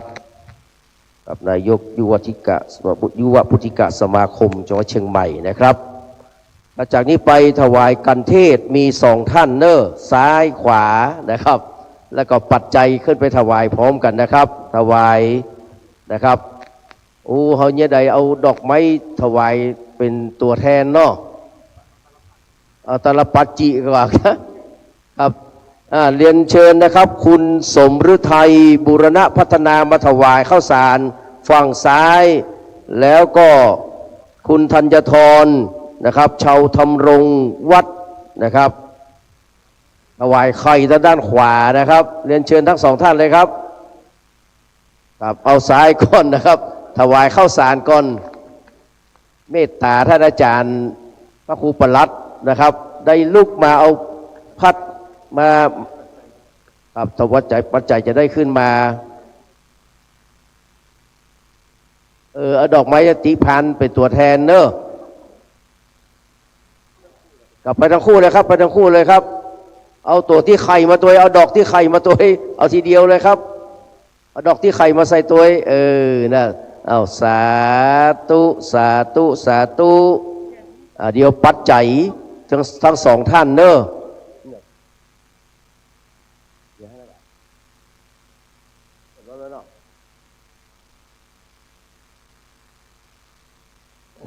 ครับเรียบร้อยแล้วครับจากนี้ไปนะครับจะได้รับพรจากองค์ธรรมกถึกเนอแล้วก็ปฏิการะพ่ออาจารย์แห่งท่านหนึ่งนะครับก็เรียนเชิญนะครับแม่ครูเสาวโคนขันธราชมอบพ่ออาจารย์ก่อนนะครับเรียนเชิญครับแม่ลุกมาได้เนาะมีคนประคองมาคำเนอครับอันนี้ครับพ่ออาจารย์ดุสิตชวชาตินะครับเชิญครับคุณแม่ครับสาธุสาธุขอบคุณคุณแม่สาวคนเนอครับเรียนเชิญครับไปนั่งที่รับรองครับแม่ครับจะได้รับพรจากนะครับท่านพระคุณเจ้าองค์ธรรมกถึกเป็นลำดับต่อไปครับขออนุโมทนากับพวกเราทุกคนทุกท่านก็ขออนุญาตแจ้งให้ทราบว่าเวลานี้ที่พุทธสถานจังหวัดเชียงใหม่ของเราก็ได้กำลังบูรณะปฏิสังขรณ์เพื่อให้เป็นที่สมบูรณ์แบบเพราะหลายสิ่งหลายอย่างสร้างมาเมินก็ชำรุดทรุดโทรมไปมากตอนนี้อาตมาภาพพร้อมทั้งคณะกรรมการพุทธสถานตลอดจนถึงคณะกรรมการผู้มีคุณทุกคนทุกท่านก็ได้กำลังร่วมบูรณะปฏิสังขรณ์อยู่เพื่อญาติโยมท่านทั้งหลายได้น้อมใจอนุโมทนาวันใดที่หมู่เฮาท่านทั้งหลายได้เข้าไปทำกิจกรรมที่หั่นก็จะได้ร่วมบุญกันและอาตมาภาพในนามคณะกรรมการที่ปรึกษากลุ่มหนุ่มสาวก็ให้นโยบายกับคณะว่าเวลาที่เฮาไปจัดกิจกรรมที่ไหนก็ขอให้มีการมอบทุนสักเล็กน้อยอย่างน้อยๆก็เป็นกำลังมอบให้กับวัดและสถานที่แห่งนั้นเพราะฉะนั้นวันนี้ ปฐมฤกษ์สถานที่แรกอาตมาภาพได้รับทานน้ำใจจตุปัจจัยจากญาติโยมก็ขอมอบจตุปัจจัยกันเทศยกเว้นเครื่องครัวเทศเดี๋ยวปิกวัดแต่ถ้ากันเทศจะขอมอบให้กับสถานที่แห่งนี้เพื่อที่จะได้บำรุงค่าน้ำค่าไฟแล้วก็ทุกสิ่งทุกอย่างต่อไปอาตมาภาพขอยกบุญทั้งหมดนี้ให้กับโยมพ่อโยมแม่ศรัทธาญาติโยมทุกคนทุกท่านสาธุสาธุสาธุ ยะถาวาริวหาปุราปาริปุเรนติสาครังเอวเมวะอิโตทินังเอตานังอุปกปปติอิจิตังปฏิตังตุมหังคิปะเมวะสมิจฉโตสัพเพปุเรนตุสังกปาจันโทปนรโสยะถามณิโชติระโสยะถาสัพพิติโยวิวัชชันโตสัพพโรโควินัสสโตมาเตภวัตวันตรายโยสุขีที่คายุโกภวะอภิวาทนะสีลิสานิจจังวุธาปจายโนจตารโอธรรมาวัฏันติอายุวันโนสุขังพระลัง สาธุสาธุสาธุ กับกราบนมัสการขอบพระคุณในเมตตาปรมีธรรมนะครับของท่านพระครูปรัตถินวัฒน์ญาณสิทธิวาทีนะครับเจ้าวาดวัดยางกวงได้นำธรรมะสู่ห่วงหัวใจนะครับของหมู่เฮาสาธุชนทั้งหลายในวันนี้เป็นที่ละเมาเอาใจนะครับหลังจากที่ท่านได้กลับลงไปนั่งที่รับรองแล้วเราจะได้มอบรางวัลตอบปัญหาธรรมะในวันนี้ทำดีย่อมมีรางวัลนะครับจากนี้ไปนะครับกระผมขอนะครับเรียนเชิญท่านอาจารย์พันนีบุญประเสริฐท่านนายกพุทธสมาคมจังหวัดเชียงใหม่ครับได้เป็นผู้มอบรางวัลตอบปัญหาธรรมะนะครับขอเรียนเชิญครับ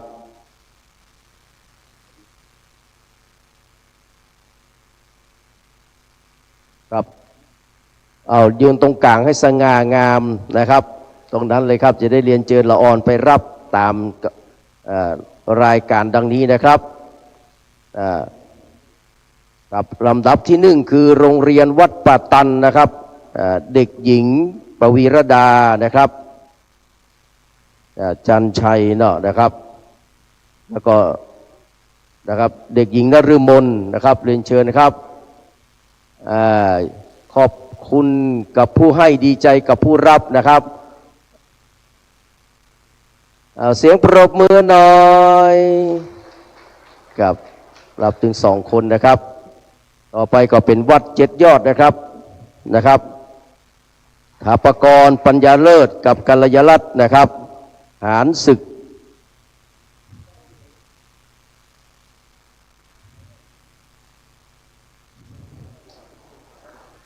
จากนั้นไปเป็นวัดฝ่ายหินนะครับเด็กชายธินภัทรแล้วก็เด็กหญิงพัชรมนนะครับครับ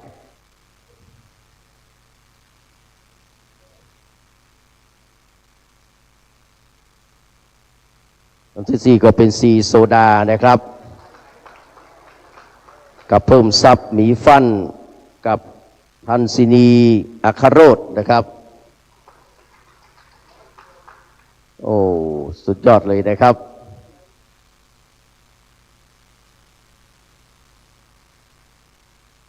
นี่คือรางวัลแห่งความภาคภูมิใจนะครับครับขอบพระคุณทั้งท่านอาจารย์พันนีบุญประเสริฐครับท่านนายกกับพุทธสมาคมจังหวัดเชียงใหม่นะครับที่ได้เป็นผู้มอบรางวัลยินดีกับน้องๆทุกท่านนะครับยินดีกับน้องๆทุกท่านเลยนะครับครับต่อไปนะครับเป็นรางวัลมามากเรียนเชิญท่านอาจารย์มณิตนะครับเรียนเชิญครับ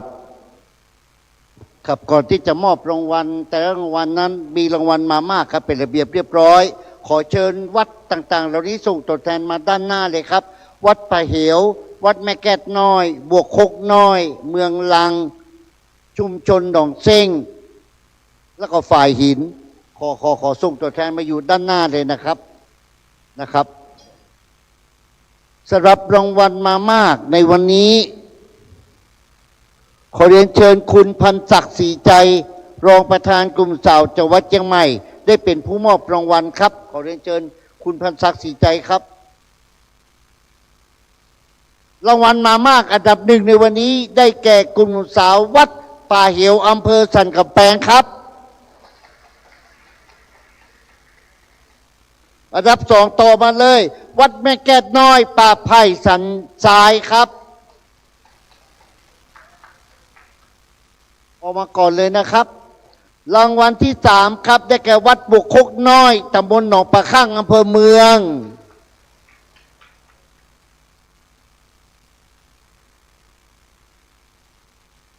ต่อไปอันดับสี่ได้แก่วัดเมืองลังตำบลป่าตันอำเภอเมืองเชียงใหม่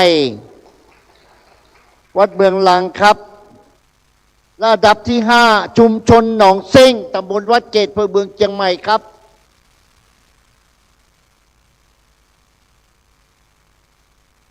ก็เนี่ยมามากอะ5 รางวัลน่ะก็เขียนมาเนี่ย5 รางวัลน่ะงงได้อะมีล่ะโอ้โหคือประกาศทำเนี่ย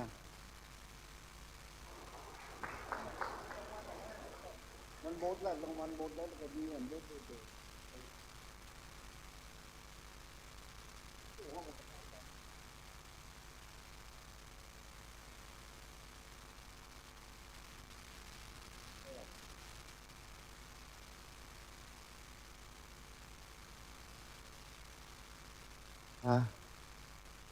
บักเกยเนี่ยการกันเมาะรอบรางวัลผิดพลาดวะครับขออภัย มันแล้วกันแล้วไปแล้วเนาะครับเพราะนั้นรางวัลมาอย่างนี้สำหรับรางวัลมาเป็นระเบียบมันเหลือ2 กล้องก็ครับ2 รางวัลพอเนาะสุมาถ้าครับ3ครับมี3เนาะครับขอเชิญเลยครับอันดับแรกขอเชิญแม่แก้ดน้อยมาครับรางวัลมาเป็นระเบียบเรียบร้อย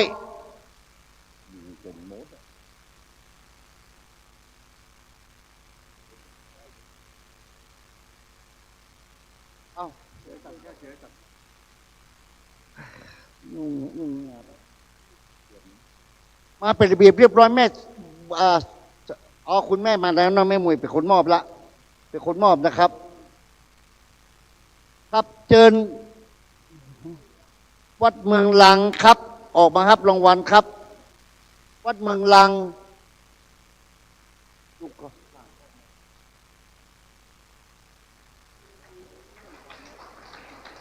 มาก่อวัดเมืองลังเบาครับสารสิกาถ้าสารสิกาขอเป็นวัดการกระโบกเบ้ถ้ากระโบกเรื่องคู่เราขอยกเลิกก่อนครับปิ๊กมาก่อนเนาะมันเดิกละมันใจอย่างเงี้ยเนี่ยการมันเตื้อแรกครับตุมาเตอะมันแล้วไปละพอวัดเมืองลังมาแล้วมอบรางวัลวัดเมืองลังไปเลย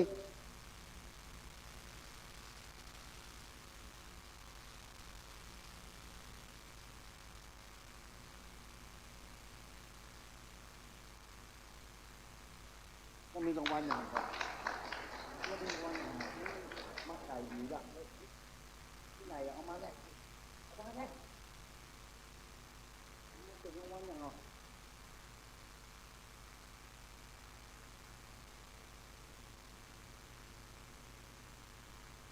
ครับรางวัลมาไก่ครับคุณศักดิ์พีมอบเลยคุณศักดิ์พีประธานกลุ่มสาวจังหวัดเชียงใหม่เป็นผู้มอบเลยมาไก่วัดบ้านแปะตำบลบ้านแปะอำเภอจอมทองครับขอเชิญมาครับเลยมาไก่ที่สุดครับ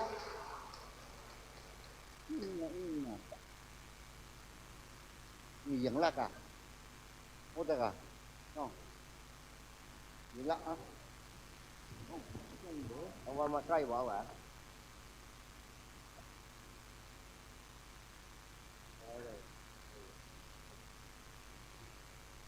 วัดบันแปะแชมป์ตลอดการนะครับมาไกล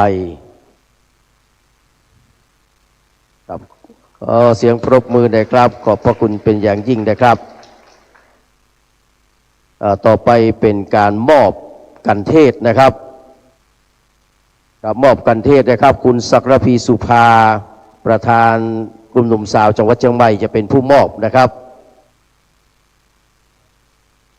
ผู้รับกันเทศขอเรียนเชิญคุณชัชวานเดชอิ่มนะครับประธานกลุ่มหนุ่มสาววัดโชติกุลสุวรรณารามหมู่บุญนะครับเป็นผู้รับนะครับ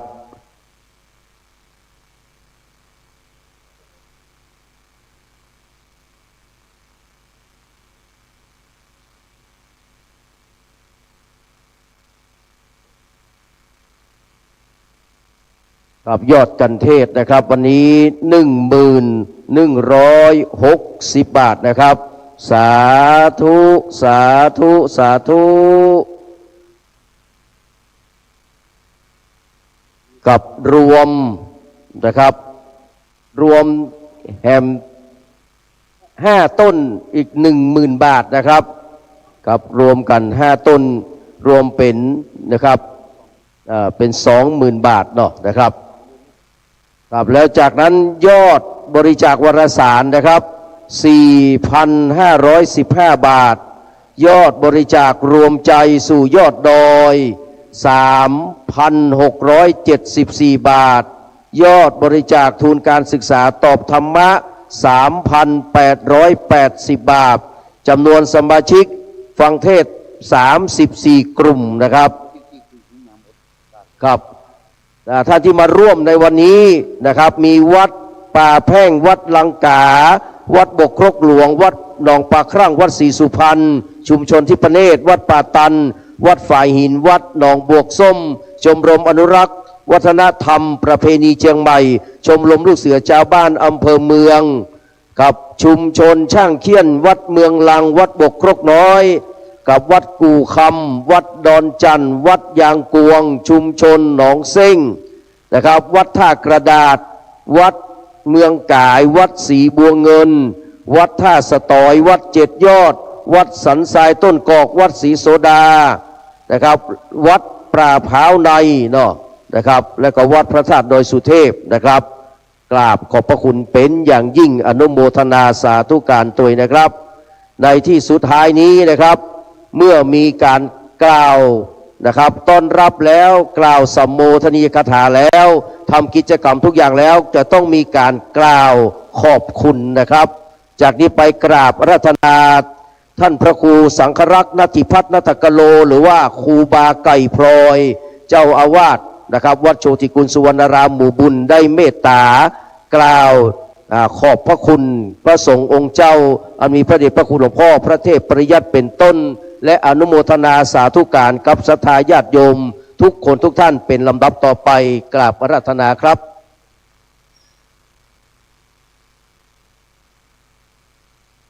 อาตมาภาพในนามของวัดโชติกุลสุวรรณารามณสถานที่แห่งนี้ก็ขออนุโมทนาขอบคุณกับหลวงพ่อท่านเจ้าคุณพระเทพปริยัติที่ปรึกษาเจ้าคณะภาค 7แล้วก็ท่านเจ้าคุณสิทธิวชิรานุกูลรองเจ้าอำเภอเมืองจังหวัดเชียงใหม่และที่สำคัญ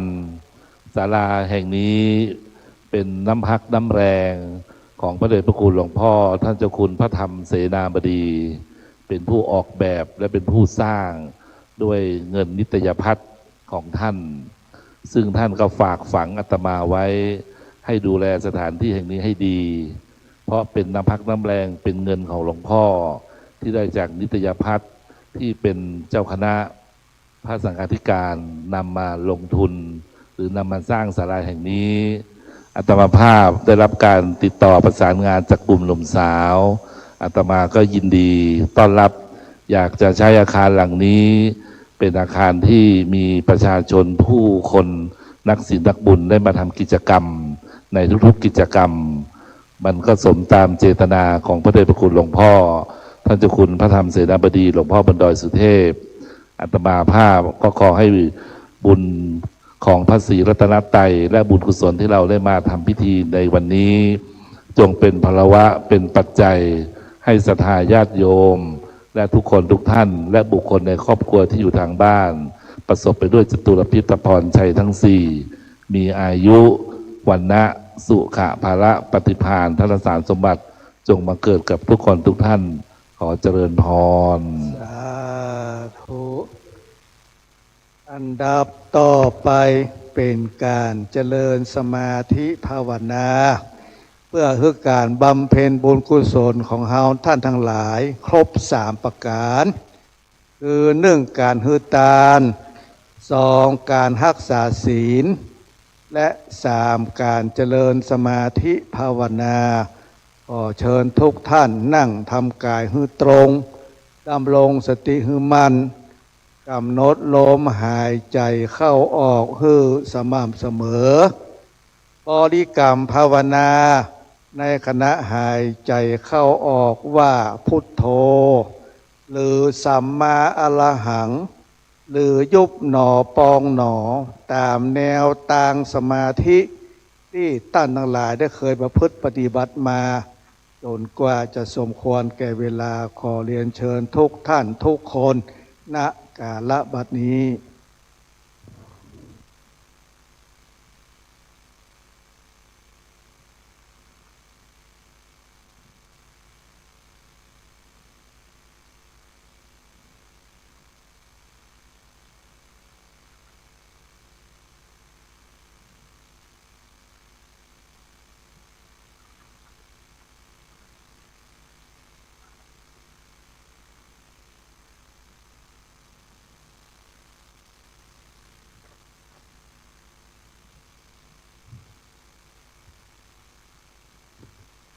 สมควรแก่เวลาร่วมกันกล่าวคำปณิธานแผ่เมตตาวันตาพร้อมกันนะครับอิตังตานากรรมังเนปานาปัจจโยโหนตุโนนิจจังอิตังศีลกรรมังเนปานาปัจจโยโหนตุโนนิจจังอิตังภาวนากรรมังเนปานาปัจจโยโหนตุโนนิจจังยังกินจิกุสาลังกัตตปังกัมมังสัพเพหิกาเตหิกาตังปุญญังโนอนุโมทันตุสุนันตุพนโตเตวาอัสสมิงทาเนอติกาตาติกายุกาสัตตาโหนตุสัพพสัตตานังสุขีอัตตานังมาลิหาลันตุมาตาปิตาสุกิตาโหนตุทุกขาปามนจันตุสัพเพยาตักกาสุขิตาโหนตุทุกขาปามนจันตุสัพเพอะยาตักกาสุขิตาโหนตุทุกขาปามนจันตุสัพเพปิสาสัพเพยัคขาสัพเพเปตาสุขิตา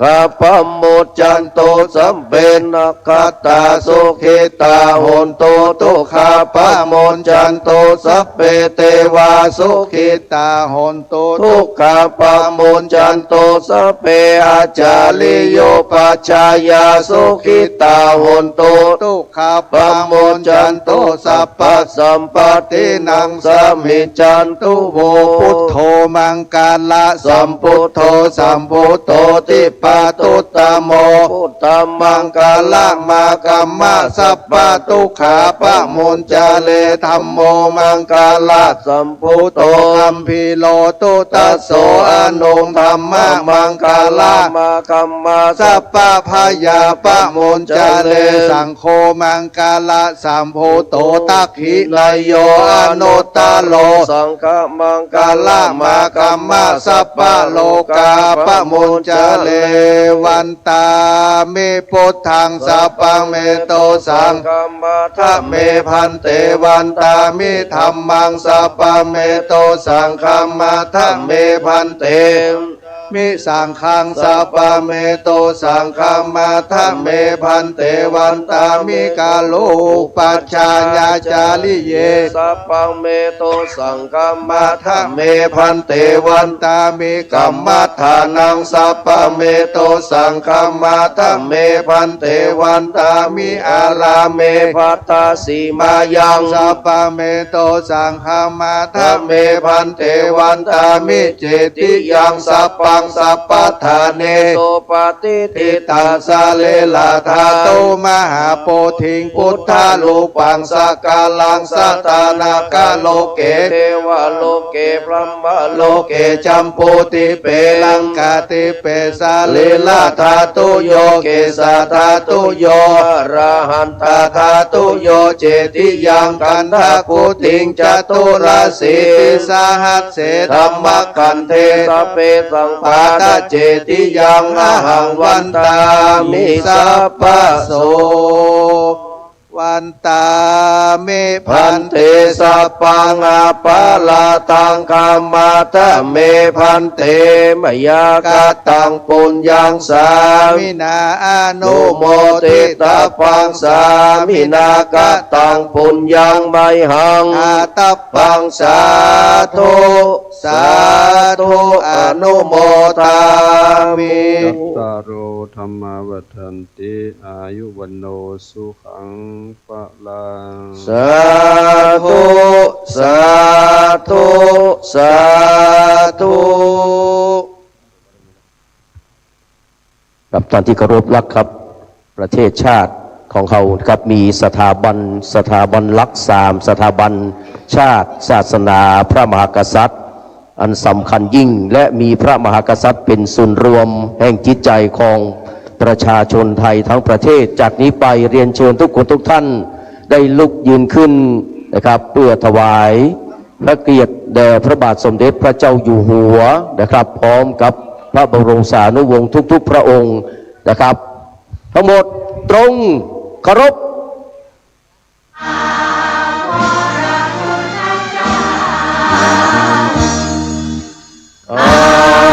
มันโนแลศิรักลานโนพระภูมิปานบุญญาดิเรกเอกบรมจักรินทร์ราชยามิพยศสยิ่งยงเย็นศิราเพราะพระบริบาลโอนพระคุณพระรักษาดวงประชาเป็นสุขสารโอบันดาลพระประสงค์ใดจงสิริดา